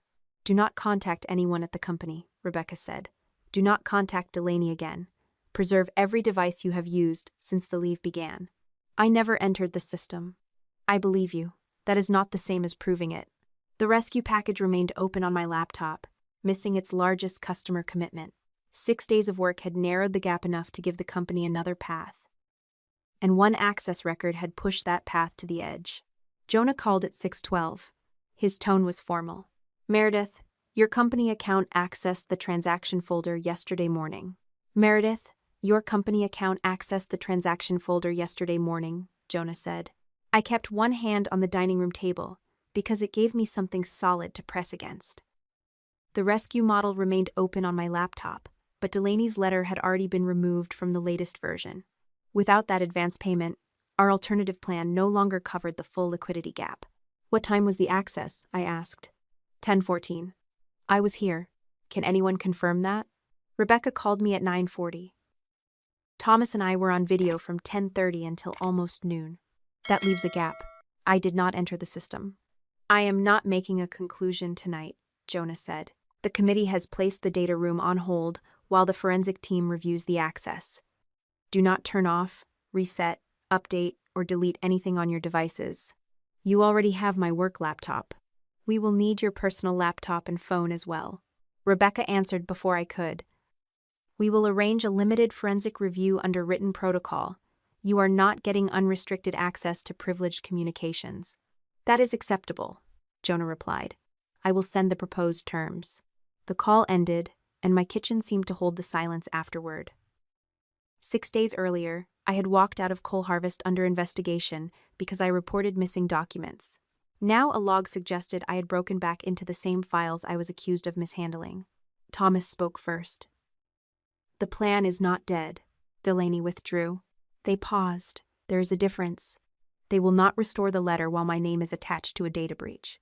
Then the package moves without your direct participation until the review is complete.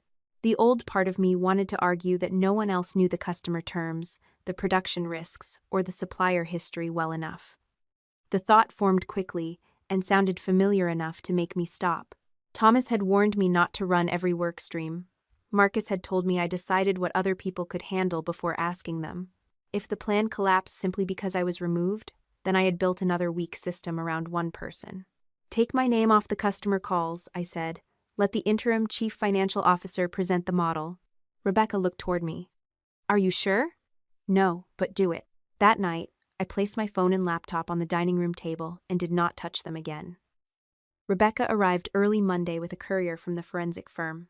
We watched each device go into a separate evidence bag, watched the seals close, and signed the transfer record. The process felt excessive until I remembered how much depended on someone being able to say exactly who had handled what. By noon, I was sitting in a conference room at Jonah's office with Rebecca beside me. Eleanor attended by video. 2 members of the forensic team sat across from us, along with a stenographer who recorded the interview. Savannah joined from another room with her own attorney. Dad appeared on a separate screen beside Charles Whitmore. Jonah began without ceremony. Meredith, did you access any Coal Harvest system after your administrative leave began? No. Did you ask anyone else to access files for you? No. Did you provide your password to Thomas Avery, Marcus Hill, Rebecca Sloan, or any other person? No. Did you retain any authentication device belonging to the company? My company phone was collected. I do not have a security token. One of the forensic examiners, a woman named Priya Nair, opened a report. The activity occurred through a desktop session associated with your office workstation. My office computer was inside the building. Yes, I was not. Priya nodded. We are establishing physical access. Savannah's attorney leaned toward his microphone. The access was authenticated under Meredith's credentials? The activity was attributed to an existing authenticated session, Priya said. That is not the same as proving who was seated at the device. Savannah appeared on the screen. Her hair was pulled back, and the lighting in her conference room made her face look sharper than usual. You expect us to believe your account opened the exact folder supporting your rescue plan by coincidence? She asked. Jonah raised one hand. Savannah, your counsel will have an opportunity to submit questions. I am asking a simple one. I looked at her image. You should want the answer as much as I do. I want the truth. So do I. Savannah's mouth tightened. You have spent years deciding that whatever you do is justified because you call it protecting the company. The accusation came too close to something I had been trying not to name. Jonah turned toward me. That raises a separate issue the committee needs to address. Did you ever withhold operational concerns from the board to protect Graham? Rebecca's pen stopped. The easy answer would have been no. I could have pointed to reports, audits, and board minutes. I could have said every financial statement had been reviewed and every material transaction had gone through counsel. That would not have answered his question. I did not conceal fraud, I said. I did not alter financial statements or destroy documents. That was not what I asked, Jonah replied. No, I sometimes softened the way problems were presented. Dad shifted on his screen. Jonah continued. Give an example. After the automation acquisition missed its first-year targets, Graham continued interfering with production decisions. I corrected the resulting delays before the next board meeting. Did you report his interference? I reported the delays and corrective actions. Did you identify Graham as the cause? Not every time. Why not? I glanced at Dad's image. He sat motionless, watching me admit the habit that had protected him. Because I believed naming him would create conflict without helping operations, I said. I thought fixing the problem was more useful. Savannah gave a humorless laugh. You protected him when it made you indispensable. The words landed quietly. I protected the company, I said, then stopped. That was the answer I had used for years. Dad had used the same one in his office. I folded my hands on the table. At least, that was what I told myself. The result was that Graham kept making decisions without carrying their full consequences, and I became the person everyone expected to repair them. Jonah waited. I should have documented the pattern more clearly for the board, I said. I did not. Dad leaned closer to his camera. This interview concerns unauthorized access, not Meredith rewriting family history. Eleanor spoke from her screen. It concerns whether the committee can rely on the witnesses before it. I am not a witness, Dad said. You are the executive chairman whose office received the complete packet, Eleanor replied. You are very much a witness. Priya returned to the access report. The workstation associated with Meredith's office remained powered on after she left Friday. Her network credentials were disabled centrally, but the local session did not terminate immediately. Rebecca looked at her. How long did it remain active? Approximately 40 minutes after the leave notice was issued. The answer caught me off guard. The reported file access happened more than a week later, I said. Yes, Priya replied. The workstation was later restarted, but a locally cached session image remained available through an administrative recovery process. Who initiated that process? Jonah asked. We are still tracing it. Savannah's attorney leaned forward. Could Meredith have arranged it before leaving? Priya did not react to the suggestion. The recovery occurred after her departure. We have no evidence she initiated it before leaving. Jonah turned toward me. Did you give anyone instructions regarding your office computer? No. Did you leave it unlocked? I was called into the board meeting before 7:45. I signed in, opened the documents I was presenting, and went downstairs. After the meeting, Human Resources escorted me back. By then, IT had begun disabling my access. Did you touch the computer when you returned? No. The HR representative told me not to. Priya made a note. That is consistent with the preliminary camera review. Dad's attorney spoke for the first time in several minutes. Preliminary findings should not be treated as exoneration. No one is treating them as anything else, Jonah said.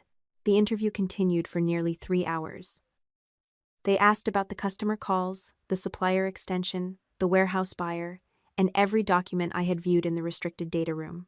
Priya compared timestamps to Rebecca's emails, Thomas's video records, and the activity on my devices. Nothing placed me inside Cole Harvest when the folder was opened. That did not yet place anyone else there. By Tuesday morning, the special committee restored Thomas's access to the rescue model, but kept me out of the data room. Delaney refused to reconsider until the forensic review ended. The lender agreed to continue discussing the standstill, though without the customer advance, our package remained short.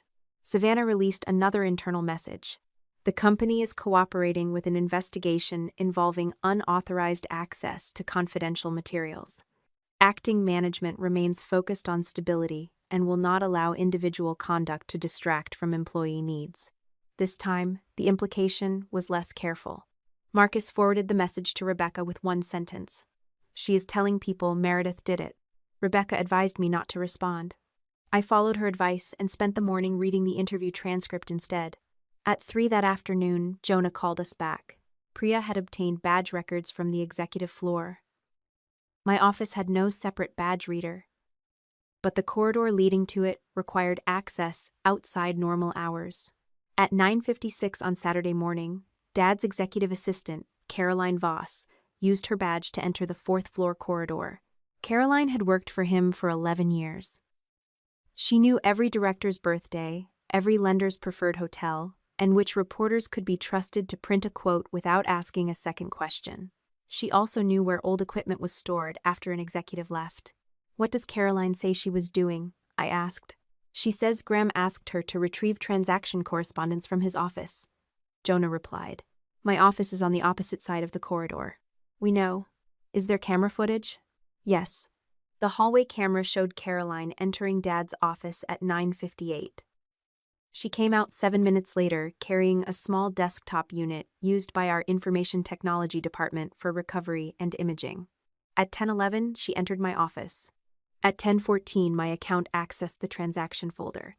At 10:19, Caroline left carrying the same unit. Savannah joined the call with her attorney. Caroline has access to both offices. That still does not prove Dad instructed her to use Meredith's account. No, Jonah said. It proves the physical timeline. Dad did not join. His attorney said he was unavailable due to a medical appointment. Priya shared another document. An internal equipment request had been submitted Friday evening from the executive chairman's office. The request asked IT to make a recovery unit available for urgent board archive review. It did not name my workstation. A junior technician placed the unit in Dad's locked storage room before leaving for the weekend. He did not activate any account or bypass a security block. He believed transaction counsel needed to recover a corrupted board archive. The explanation was careless but plausible. He had not opened my account. Someone else had used the machine after it was delivered. Who knew how to recover the cached session? Rebecca asked. Priya answered. The process was documented in the equipment case. Caroline received a short instruction sheet from IT. Savannah looked away from the camera for the first time. Jonah displayed an email sent from Caroline's account to Dad at 10:23 Saturday morning. Archive confirmed. Access visible before noon. I will keep the unit secured. Dad's reply contained 3 words. Good, say nothing. No one spoke for several seconds. Savannah's attorney removed his glasses and rubbed the bridge of his nose. This may show Graham knew about the access, he said. It does not establish why it was performed. Priya opened another record. The transaction folder was not copied. No document was downloaded, printed, altered, or forwarded. The account opened the folder, remained active for 4 minutes, and closed. Rebecca looked toward Jonah. There was no attempt to obtain information. The activity created a log, Jonah said. A log timed closely enough to the rescue effort to make me look guilty and scare Delaney away. Savannah shook her head. Dad would not frame Meredith. Her voice lacked conviction, but she repeated the sentence as though saying it clearly could make it true. Caroline may have misunderstood, Savannah continued. She may have been checking whether the archive worked. Then why use Meredith's cached session? Rebecca asked. She may not have known which account it was. The screen displayed my name. Savannah looked at me. You do not know what she saw. No, I said. But we know what the log was later used to claim. Her gaze moved off screen again. Jonah ended the meeting by placing Caroline on paid leave and scheduling her interview with independent counsel. Dad's office access was restricted. The forensic team expanded its preservation request to include his personal business email and the public relations firm retained by the company. That last category seemed odd until the following afternoon. Priya found a group of documents in an archived communications folder. They were not deleted, but they had been moved out of the active transaction directory shortly after Thanksgiving. The first file was titled Contingency Messaging. The language was polished and bloodless. If questions arose about the undisclosed relationship with Daniel's firm, the statement said Cole Harvest had relied on information provided by commercial leadership. If employee concerns emerged, the statement said management had not authorized changes to vested benefits. If regulators or lenders requested clarification, the company would cooperate fully while reviewing whether certain executives had exceeded their authority. The draft never named Savannah in the opening paragraphs. It did not have to. Her title appeared in the attached timeline beside every meeting with Daniel, every presentation to the capital partners, and every internal discussion about employee communications. Dad's name appeared only twice. Both entries described him as receiving general updates. The timeline had been created 12 days before Thanksgiving. I read it at Rebecca's office with Jonah and Eleanor on video. By the third page, the plan became clear without anyone needing to say it aloud. If the transaction closed, Dad would be the founder who saved the company, and Savannah would be the new chief executive who made it happen. If the transaction failed or drew scrutiny, Savannah would become the executive who had gone too far. Did Graham send this to the public relations firm? Eleanor asked. Priya opened the email record. Yes. His message said he wanted language prepared in case the commercial team's disclosures created exposure. Rebecca looked at me. Before Savannah announced she would be chief executive. Before she knew the vote was not guaranteed, I said. Jonah scrolled to the draft press statement attached beneath the talking points. The first sentence appeared at the top of the screen. The company was misled by its commercial leadership. The sentence remained at the top of the screen after Priya stopped scrolling. The company was misled by its commercial leadership. Savannah's title appeared throughout the attached timeline. Her meetings, her disclosures, her relationship with Daniel. Dad had built a version of events in which he received general updates while she made every dangerous decision. He had created it before Thanksgiving, before Savannah lifted her glass, before Mom applauded, before Dad sat at the table and let his younger daughter believe she had finally been chosen. Eleanor removed her glasses and rubbed the bridge of her nose. Savannah needs independent counsel before she sees this. She already has counsel, Jonah said. I will contact him. What about Graham? Rebecca asked. His access remains restricted. Charles has been notified that the committee is reviewing communications with the public relations firm. I closed my red binder. When does Savannah see the draft? As soon as her attorney is available, Jonah said. I want to be there. He shook his head. Not for the initial review. She is going to think I created this. That is precisely why you should not be in the room when she first receives it. She will go directly to Dad. Her attorney will advise her not to. Rebecca glanced at me. Advice and obedience are not the same thing in your family. Jonah did not disagree. If Savannah asks to speak with you after reviewing the materials, we can arrange it under counsel. The meeting ended shortly before noon.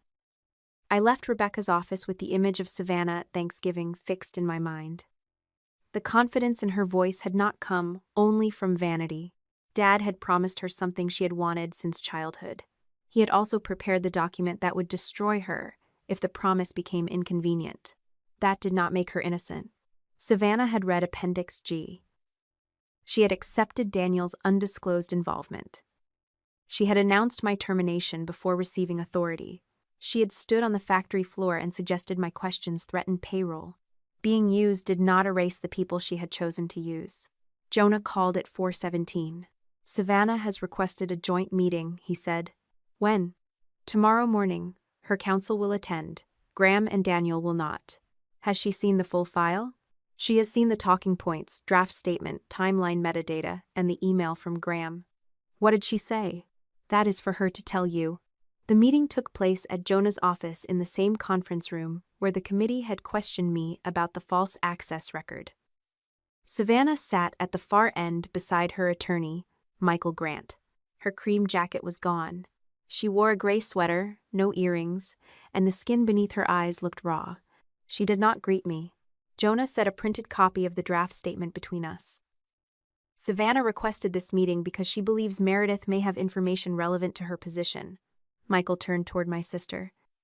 You may ask questions. Do not speculate, and do not make statements about documents you have not reviewed with me. Savannah kept her eyes on the paper. How long have you known? I saw it yesterday, I said. Did you know Dad planned to blame me when you walked into Thanksgiving dinner? No. You expect me to believe that? I knew pages were missing. I did not know this existed. Her fingers touched the first page, then pulled away. You must have suspected something. I suspected the transaction protected Dad and Daniel. I did not know Dad had prepared a public statement naming commercial leadership. It does not name me. It does not need to. Savannah looked at Jonah. Has Dad admitted writing it? No, Jonah said. The email record shows he sent the talking points to the communications firm and requested contingency language. He may have been preparing for every possibility. Michael spoke quietly. Savannah. She ignored him. A responsible chairman prepares for questions. Then why does the timeline remove him from every sensitive decision? I asked. Her gaze snapped back to me. Because I led the commercial meetings. You attended them. That is not the same as creating the structure. You were not there.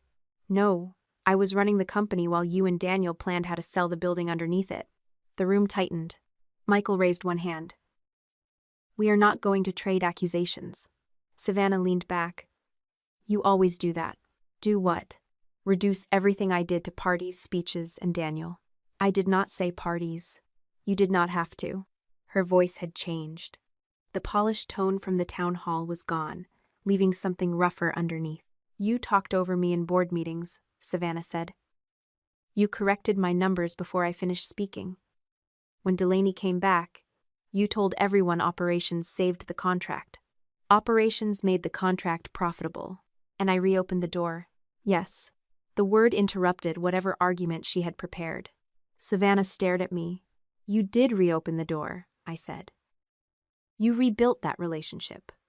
I treated that work like decoration because I could not measure it on a production report. Michael looked between us but said nothing. I continued before I could turn the admission into an excuse. I corrected you in front of people when I should have spoken to you privately.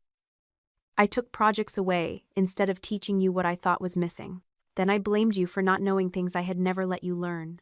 Something flickered across her face, then disappeared. But I was right about the transaction, I said. And I was right to stop the vote. There it is. Yes, there it is. Both things can be true. Savannah looked down at the draft statement again. Dad said you would never accept anyone else leading. Dad said what each of us needed to hear. He said you hated me. I did not hate you. You made it easy to believe. That one belonged to me. I had spent years speaking about Savannah as though her ambition were childish, while treating my own need for control as duty. Dad did not invent every crack between us. He only learned where to press. Savannah turned the draft statement over. What happens if I cooperate? Jonah answered. That depends on what you provide, its accuracy, and your own conduct. Do I remain acting chief executive? No decision has been made, Jonah said. Her eyes moved to me. Will you support me staying? No. The answer came without hesitation. Savannah's jaw tightened. At least you are honest. You received the complete appendix and did not disclose that I had a shortened version. You knew Daniel had a financial interest. You used your position to pressure Lillian and told employees that my questions threatened their wages. I was trying to keep the company open. So was Dad. She flinched. Michael placed his pen on the table. Savannah, Ask the questions we discussed. She folded her arms. If I give the committee my phone, do I receive immunity from company claims? Jonah replied carefully. The committee cannot promise immunity in advance. Will I keep my equity? Your vested ownership is a separate issue. Compensation tied to the transaction may be reviewed. Will I be allowed to return after the investigation? No one can promise that, Eleanor said from the video screen. Savannah turned to me again. And what exactly are you offering? A chance to tell the truth. That is not an offer. It is the only one I have. You want my evidence, but you will not protect me. I cannot erase what you chose. Her chair moved back with a sharp scrape. Michael touched her sleeve, but she stood. You have wanted this for years, Savannah said. You wanted Dad exposed. You wanted me humiliated. Now you get the chair and still call yourself responsible. I have not been offered the chair. You will be. If the board offers it, I will not accept under the old structure.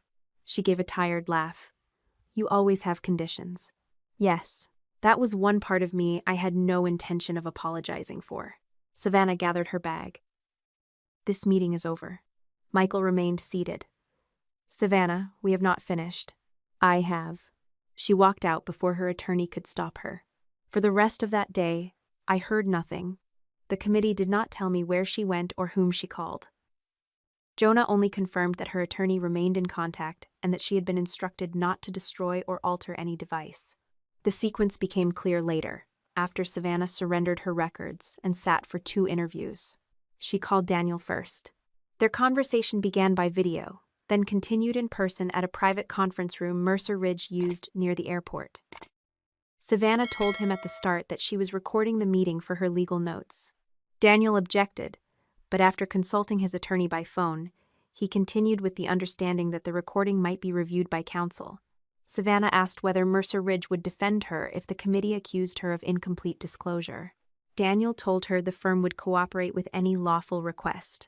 She asked a simpler question. Will you protect me? His answer took longer. The recording captured the sound of a door closing, then Daniel's voice. I cannot make personal promises that conflict with my obligations to the fund. Savannah reminded him that he had drafted the commercial presentation, introduced the special purpose vehicle, and told her the related party language was sufficient. Daniel said transaction counsel had prepared the disclosures. She asked about the equity agreement. He told her it had never been finalized. The file on her phone showed otherwise. The draft promised Savannah a minority interest in the restructured company if she became chief executive, supported the transaction, and ensured I no longer controlled operations. Daniel called it an incentive proposal. Savannah called it proof that he had paid her to remove me. His attorney advised him not to answer. Then Savannah asked whether he still intended to marry her. The recording held 6 seconds of silence. I do not think we should discuss our personal relationship while there is an investigation, Daniel said. You discussed it when you needed access to my family. That is unfair. Is the wedding still happening? Another pause followed. I think we need distance. Daniel did not raise his voice. He did not insult her. He simply removed their engagement from the transaction as if deleting an unnecessary cost. Savannah left the ring on the conference table. She went to Dad next. That conversation was not recorded, but Caroline had already begun cooperating with the committee and later confirmed Savannah entered the founder's office shortly after 6. Dad's access to electronic systems had been restricted, but he was still permitted to meet counsel and retrieve personal items under supervision. Michael attended part of the meeting. Charles sat beside Dad. Savannah placed the draft press statement on his desk. According to her interview, she asked one question. Were you going to blame me? Dad said the statement had been prepared by public relations advisors who did not understand the business. Savannah showed him the email he had sent. He said a chairman had to prepare for every outcome. She pointed to the timeline that removed him from the most important meetings. Dad told her she had led those meetings. Savannah asked whether he had ever intended to make her chief executive, or whether he only needed her signature until closing. Dad answered that she would have been chief executive if she had been strong enough to control the situation. The words matched him so closely that I could hear his voice when I later read the interview transcript. Savannah said, You told me Meredith was the threat. Dad replied, Meredith became the threat when she chose disloyalty. What am I now? You are my daughter. Start acting like it. With Dad, love always returned as a command. Savannah asked what he wanted her to do. He told her to reject the committee's version, preserve privilege, and stand beside the family. He said Daniel would come back once the transaction stabilized. She told him Daniel had ended the engagement. Dad's response was not sympathy. He asked whether Daniel still supported the deal. Savannah left soon afterward. At 9 that night, Michael called Jonah and requested a secure evidence transfer for the following morning. I did not know about the request until Rebecca phoned me after breakfast. Savannah is surrendering her phone and cloud account, she said. Voluntarily? Through counsel, under a written protocol. What is on it? We will know after the forensic team creates an image. Did she ask for immunity again? Yes. And the committee refused to promise it. I sat at my kitchen table with the red binder closed beside me. Why is she doing it? Ask her when this is over. The transfer happened at Jonah's office. Savannah brought 2 phones, a tablet, and access credentials for a cloud backup. Michael carried the devices in separate envelopes. Priya photographed each item, recorded serial numbers, and placed them into evidence bags before anyone opened a file. Savannah did not hand anything to me. She did not ask to see me. By afternoon, Priya had created forensic copies and generated verification hashes. The originals were sealed again and returned to Savannah's attorney subject to preservation requirements. The first report arrived that evening. Her phone contained text messages from Dad instructing her to sign the commercial disclosure without waiting for my review. Do not let Meredith turn this into another 6-week exercise. It contained a message from Daniel asking her to delete their informal discussion after outside counsel circulated the final language. Best to keep personal communications separate from company records. There was also the equity agreement sent from Daniel's personal account, promising Savannah an ownership interest if the transaction closed and I was removed from operational control. My sister had not kept those messages because she planned to expose anyone. She had kept them because she did not fully trust the 2 men she was helping. That did not make the evidence less useful. The next morning, Jonah convened a limited session with counsel. Savannah attended from Michael's office. I joined Rebecca from hers. Priya presented the preliminary authentication results and warned that the committee had not yet determined whether every message represented a complete conversation. Savannah sat very still. Jonah asked her whether she had known Daniel would receive a closing-related benefit. Yes, she said. Did you disclose the personal equity proposal to the board? No. Why not? Daniel said it was not final. Did you understand that employee contributions could be reduced after the transition? I knew future benefits were under review. Did you pressure Lillian Park to change her language? Savannah looked down. I told her not to alarm employees before the transaction was approved. That was not the question. Yes, she said. I told her to revise it. No one spoke for several seconds. My sister lifted her eyes toward the camera. Dad used me. Daniel used me. I know that is what everyone wants me to say. That is not what I want, I said. What do you want? I want you to stop using them as the explanation for what you did to me. Savannah's mouth trembled once, then steadied. You are right, she said. They did not make me announce your firing. They did not make me send the company messages. I wanted you gone. The omission did not repair anything. It did, however, belong to her. Priya opened the final audio file. It came from the recorded meeting with Daniel, beginning after both sides acknowledged the recording. His voice sounded flatter than it had in person, stripped of the confidence his smile usually supplied. Savannah asked what would happen if lenders, employees, or the board challenged the undisclosed terms. Daniel answered without hesitation. Commercial leadership takes responsibility. That means you, Savannah. The voice memo ended, and Daniel's last sentence seemed to remain in the conference room after the speakers went quiet. Commercial leadership takes responsibility. That means you, Savannah. My sister did not look at me. Her attorney closed the transcript in front of him, while Jonah asked Priya to confirm the recording's chain of custody for the board packet. 3 days later, we returned to Coal Harvest for the meeting that would decide whether the company survived and who would be allowed to remain inside it. The boardroom looked almost unchanged from the morning Savannah had found me sitting at the head of the table.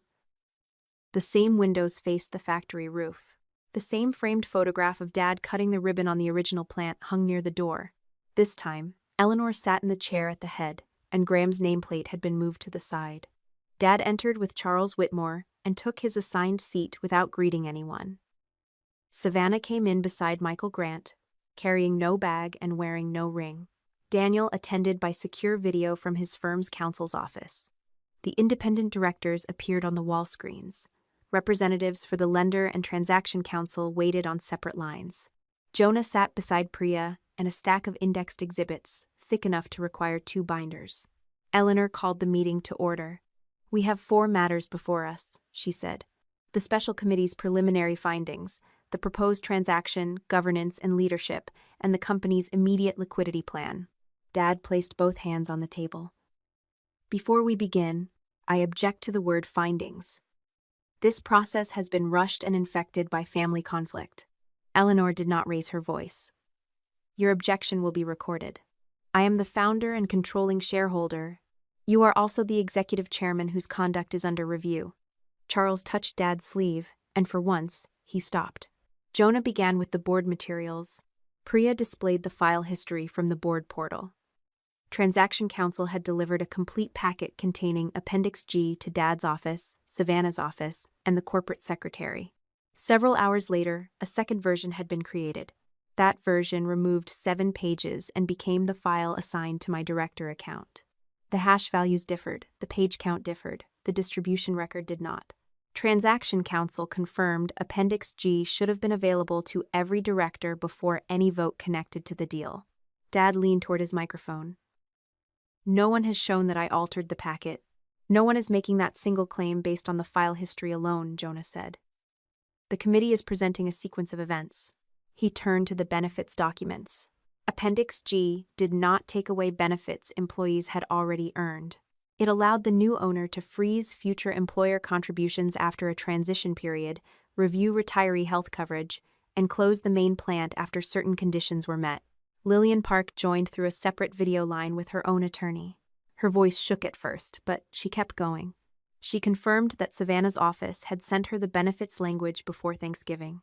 She had asked me about the employer match because I was the operating executive most likely to know whether the provision had been approved. After the board delayed the vote, Savannah called her into a meeting. "What were you instructed to do?" Jonah asked. Lillian looked down at a paper beside her.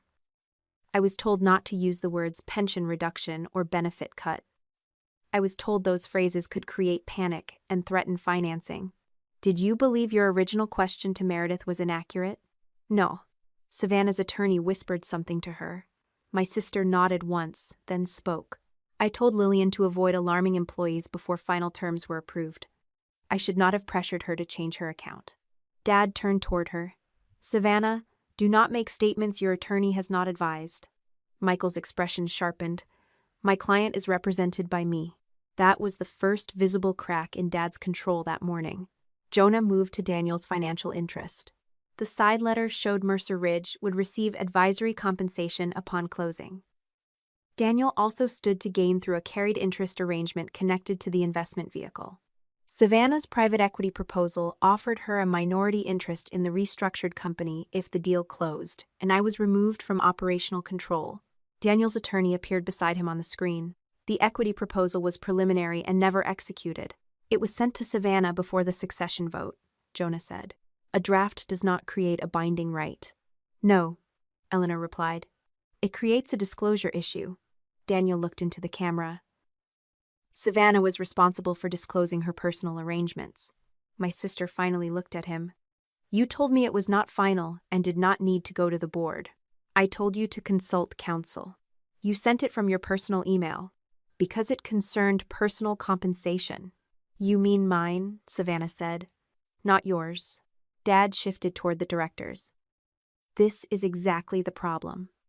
Savannah allowed her personal relationship to interfere with a corporate transaction. "I relied on her commercial disclosures." The sentence matched his draft statement almost word for word. Savannah stared at him. "You told me what to sign.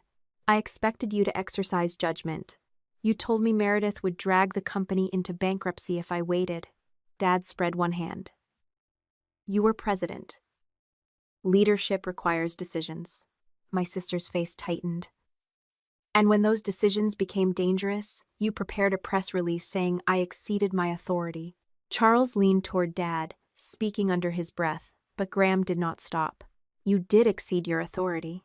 Savannah opened the binder Michael had brought and removed a printed message. You wrote, "Sign the disclosure today. Do not let Meredith turn this into another 6-week exercise." Dad looked at the page. That does not say I told you to conceal anything. No, Savannah said. It only shows you wanted my signature before Meredith could read the terms. For years, Dad had kept us divided by telling each of us the other was the obstacle. In that room, with the directors listening and every statement entering the minutes, the method no longer worked. Jonah did not allow the argument to continue. He presented the false access record next. Badge data placed Caroline Voss on the executive floor. Hallway footage showed her carrying the recovery unit into my office. The workstation log recorded my cached session opening the transaction folder. Caroline's email to Dad said the access was visible. Dad's reply told her to say nothing. No documents had been copied, altered, or downloaded. The action had created only one useful product. A log bearing my name. Dad looked toward Priya. Caroline believed she was testing an archive. Priya opened the equipment request. The archive could have been tested using an administrative account. Your assistant followed written recovery instructions to restore Meredith's cached session. I did not write those instructions. You requested the recovery device and received confirmation after the access occurred, Jonah said. Caroline acted beyond what I authorized. Savannah gave a short, bitter laugh. That seems to happen around you a lot. Dad's head turned toward her. Be very careful. Or what? She asked. You'll blame me twice? Eleanor struck the table once with the flat of her hand. The sound was not loud, but it ended the exchange. We will proceed, she said. Jonah presented the contingency messaging, the draft press statement, and the timeline that placed Savannah beside every sensitive meeting while describing Dad as a passive recipient of updates. Daniel's attorney argued the documents reflected ordinary crisis planning. Charles called them privileged preparations. Jonah did not claim they proved the entire case. He showed when they had been created, who had requested them, and how closely their language matched the explanations Dad and Daniel were now giving. Then Savannah's phone records were entered into the committee summary. The texts from Dad, the deletion request from Daniel, the private equity proposal, the recorded meeting. Daniel's attorney objected to portions of the audio being characterized without the full context. Priya confirmed that the board had access to the complete file, not only the excerpt. Daniel spoke before his attorney could stop him. My firm offered a transaction that preserved the company. The Cole family failed to manage its own conflicts. Dad turned toward the screen. Your firm designed the structure, based on information management provided. You assured me the disclosures were sufficient. I assured Savannah that transaction counsel would review them. My sister looked from Daniel to Dad. I knew the future benefit contributions were at risk, she said. I knew Daniel had an interest in closing. I wanted the chief executive position, and I wanted Meredith out because I believed she would never let me lead. Her voice remained steady, though her fingers pressed hard against the edge of the table. I did not design the founder payment. I did not order anyone into Meredith's office. I did not prepare that press statement. But I signed documents I had not fully questioned, and I used my acting authority to make Meredith look dangerous. No one rescued her from the admission. I did not either. Dad used you, I said. Daniel used you. But you chose to use me. Savannah's eyes met mine. I know. That was all we had room for. Eleanor called a recess before the liquidity presentation. We remained in the room while the independent directors spoke privately with lender counsel. Dad stood near the windows with Charles. Savannah sat beside Michael and stared at her closed phone. Daniel's video remained active, but his camera had been turned off. Thomas entered when the meeting resumed, along with the interim chief financial officer and Marcus. Our rescue package had changed since Delaney withdrew its first letter. Once the preliminary forensic report cleared me of direct access, Delaney agreed to restore a smaller advance, provided the independent board controlled the funds. It was less than we had requested, but enough to close part of the gap. Thomas presented the standstill first. The lender would suspend enforcement for 30 days if family shares were pledged. Voting authority over those shares transferred temporarily to a restructuring trustee, and Graham no longer controlled payment priority. Hartwell Steel would extend terms on new invoices. The warehouse buyer would fund an exclusivity deposit. 2 customers would make limited prepayments tied to production milestones. The plan also stopped hiring, delayed management bonuses, suspended family distributions, paused the expansion project, and shut down Line 4 for 3 weeks. Marcus did not hide the consequence. 10 contractors will lose scheduled work after this week, he said. 4 can move into temporary maintenance assignments. I cannot promise positions for the other 6. One director asked whether salaried layoffs were expected. Not during the first 30 days, Thomas said. Beyond that depends on customer receipts and the warehouse sale. What happens to the employer match? Another director asked. It remains in place during the standstill, I said. Any later change requires a separate benefits review and full board disclosure. Dad looked toward the cash model. This plan is a patchwork of letters and promises. Daniel's transaction is funded. Daniel's transaction also puts the founder's guarantee ahead of employee commitments, I replied. It pays the lender, with money raised against company assets. That is how financing works. No, I said. That is how your financing works. Eleanor asked whether I could guarantee the rescue package would succeed. No. The room went still. I continued. It gives us 30 days to sell a non-essential asset, stabilize orders, and negotiate permanent financing. It will cost contractors work, delay compensation, and force the company to operate under outside oversight. I cannot promise that every job survives. I can promise that the board and employees will know what is being traded and who is paying for it. Thomas added that the lender considered the package credible if every governance condition passed. That was the difference.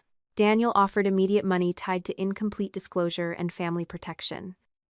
Our plan offered time, pain, and no guarantee that anyone carrying the Cole name would keep control. Eleanor called the votes one at a time. The independent directors rejected Daniel's transaction. Dad objected. His objection entered the minutes. The board removed him as executive chairman and from all executive authority, subject to the company's governing documents and the lender agreement. The restructuring support agreement passed. Dad's pledged shares would be subject to a temporary voting proxy, held by the trustee during the standstill. Savannah's employment as president and acting chief executive was terminated for cause, pending final documentation and any rights under her agreement. Her transaction bonus was frozen for clawback review. My sister closed her eyes for a moment, then opened them again. Daniel's video disconnected before Eleanor finished reading the next resolution. The rescue package passed. Hartwell's extension, the warehouse deposit, the customer advances, and the lender standstill could now move toward closing. Dad stood. You are handing my company to bankers and strangers, he said. I looked at the factory roof beyond the windows. It stopped belonging only to you when you made everyone else pay for your mistakes. Charles gathered Dad's papers. Elaine was waiting outside the boardroom, though she had no official role in the meeting. When the door opened, she went to him. No director followed. Savannah remained in her chair. Eleanor waited until Dad had left, then looked toward me. One matter remains, she said. The company needs interim executive leadership during the restructuring. I did not reach for the nameplate in front of me. Eleanor folded her hands.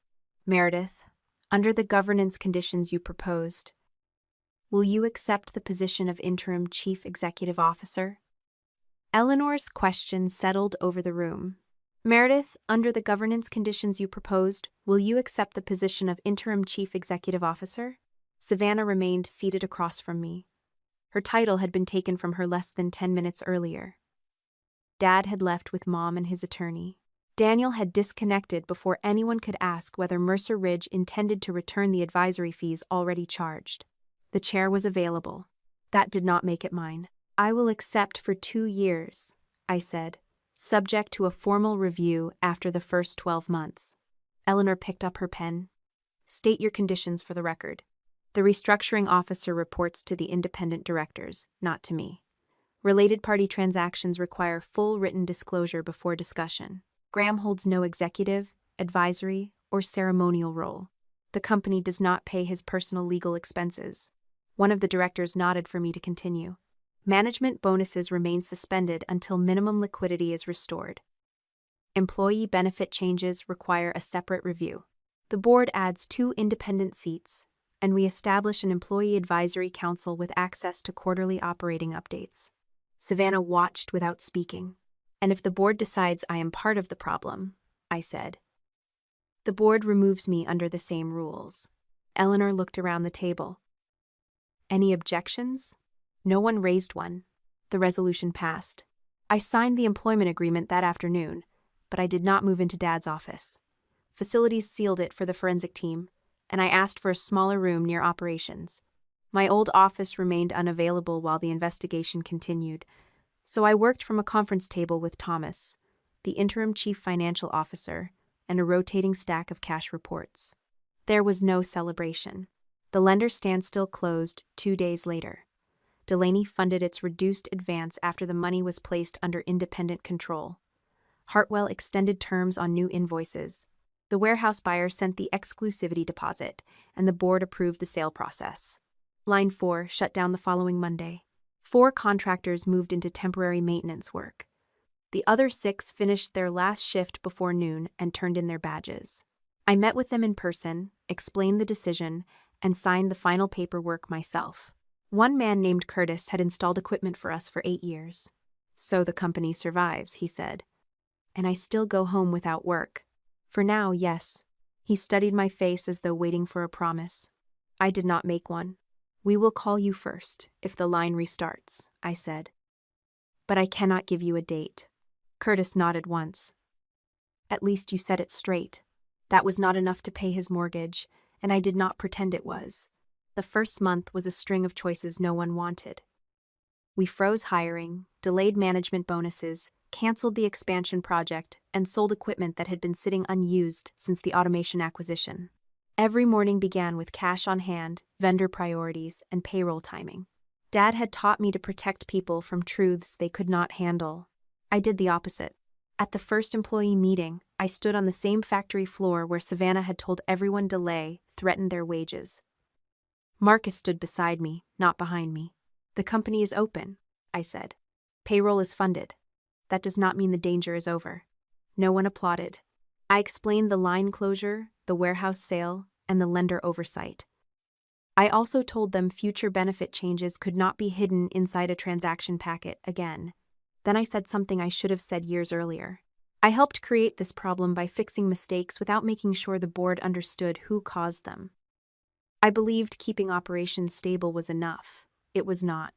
A woman from shipping raised her hand. Are you saying your father caused this? I am saying Graham made decisions that increased the company's debt and protected his own position. I am also saying I spent too long cleaning up after those decisions instead of forcing full accountability. Marcus glanced toward me. For once, I did not need him to tell me I had left something out. The company did not recover in a week or a month. The warehouse sale closed in February. 2 customers delayed orders. 1 left entirely. We restarted line 4 on a reduced schedule in March and brought back 3 of the contractors. By the end of spring, cash was still tight, but the revolving line was stable and vendors were being paid under written schedules. Employer contributions remained in place. Retiree health coverage was unchanged. The board added 2 independent directors and hired a permanent chief financial officer who had never attended a Cole family dinner. Graham fought every step. He challenged the voting proxy, disputed the clawback, and claimed the founder distribution had been properly approved. The forensic audit showed that company funds had been used to cover obligations inside the family holding company, while Cole Harvest borrowed at higher rates. The company and lender filed civil claims. Dad eventually settled. He surrendered part of his shares, repaid the founder distribution, and covered a portion of the investigation costs from personal assets. The voting proxy remained in place through the restructuring period. The legal consequences took longer. The lender referred several certifications and document preservation issues to federal authorities. There was no dramatic arrest, and no one appeared at our boardroom in handcuffs. Lawyers exchanged records for months. Caroline cooperated and admitted she had restored the cached session under Dad's direction because he told her it was necessary to confirm a board archive. Dad denied intending to frame me. The evidence established enough for a negotiated resolution involving a false certification provided to the lender. He received restitution, supervised probation, a period of home confinement, and a court order barring him from serving as an officer or director for several years. His attorney asked whether I would write a letter requesting leniency. I declined.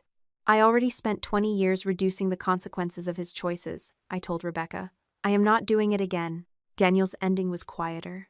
Mercer Ridge opened its own review, then dismissed him for failing to disclose the full effect of his personal relationship and compensation interests. The firm settled our civil claim over fees connected to the failed transaction. Daniel lost the carried interest he expected and disappeared from the trade conferences where he once moved through rooms as though he owned every conversation. Mom lost her role in the company foundation after its records showed money had been used for public relations work protecting Dad. She repaid the amount and sent me 3 letters about family unity. I answered the first one. Family unity does not require me to hide facts, pay personal legal bills, or restore anyone's position. She did not mention unity again. Savannah signed a clawback agreement and returned the bonus tied to the transaction. She issued a written correction to the company, stating that my leave had been part of an independent review and that there was no finding I had stolen data or endangered payroll. She did not return to Coal Harvest. A smaller marketing firm in Milwaukee hired her several months later. She entered below the executive level and had no family name on the building. I learned that through Michael, not from her. For 3 months, we did not speak. Then Savannah sent a message. There was a diner near the original plant where Dad used to take us on Saturday mornings. The booths had cracked red vinyl, and the coffee had always been stronger than necessary. She asked to meet there. I arrived first and chose a booth near the window. Savannah came in 5 minutes late, removed her coat, and sat across from me. No lawyers, no parents, no board packet between us. The waitress poured coffee and left 2 menus. Savannah wrapped both hands around her cup. I knew the future benefits were at risk. I know. I told myself they were still being negotiated. They were, but I also knew I did not want to ask too many questions. Her thumb moved along the rim of the cup. If I asked and did not understand the answer, Dad might decide I was not ready. If I asked and understood it, I might have to say no. I let her continue. I wanted the title. I wanted your office. I wanted everyone to watch you leave after years of watching you correct me. Her gaze rose to mine. Dad used me. Daniel used me. But you were the person I decided to hurt. The waitress returned. Savannah ordered toast and eggs. I asked for the same breakfast I had eaten there as a teenager. When we were alone again, I said, I was right about the deal. I know. I was not always right about you. Savannah looked down. I treated your work like it mattered less because I did not understand it, I continued. I spoke over you. I took projects back instead of teaching you.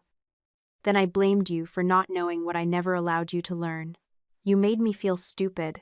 I know. You liked being the only competent person in the room.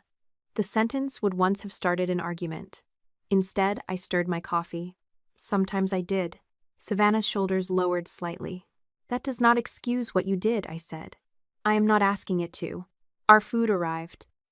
For a while we ate without speaking. Silverware tapped against plates, and the bell above the entrance rang whenever someone came in from the cold. Savannah set down her fork. Do you think you will ever forgive me? I do not know.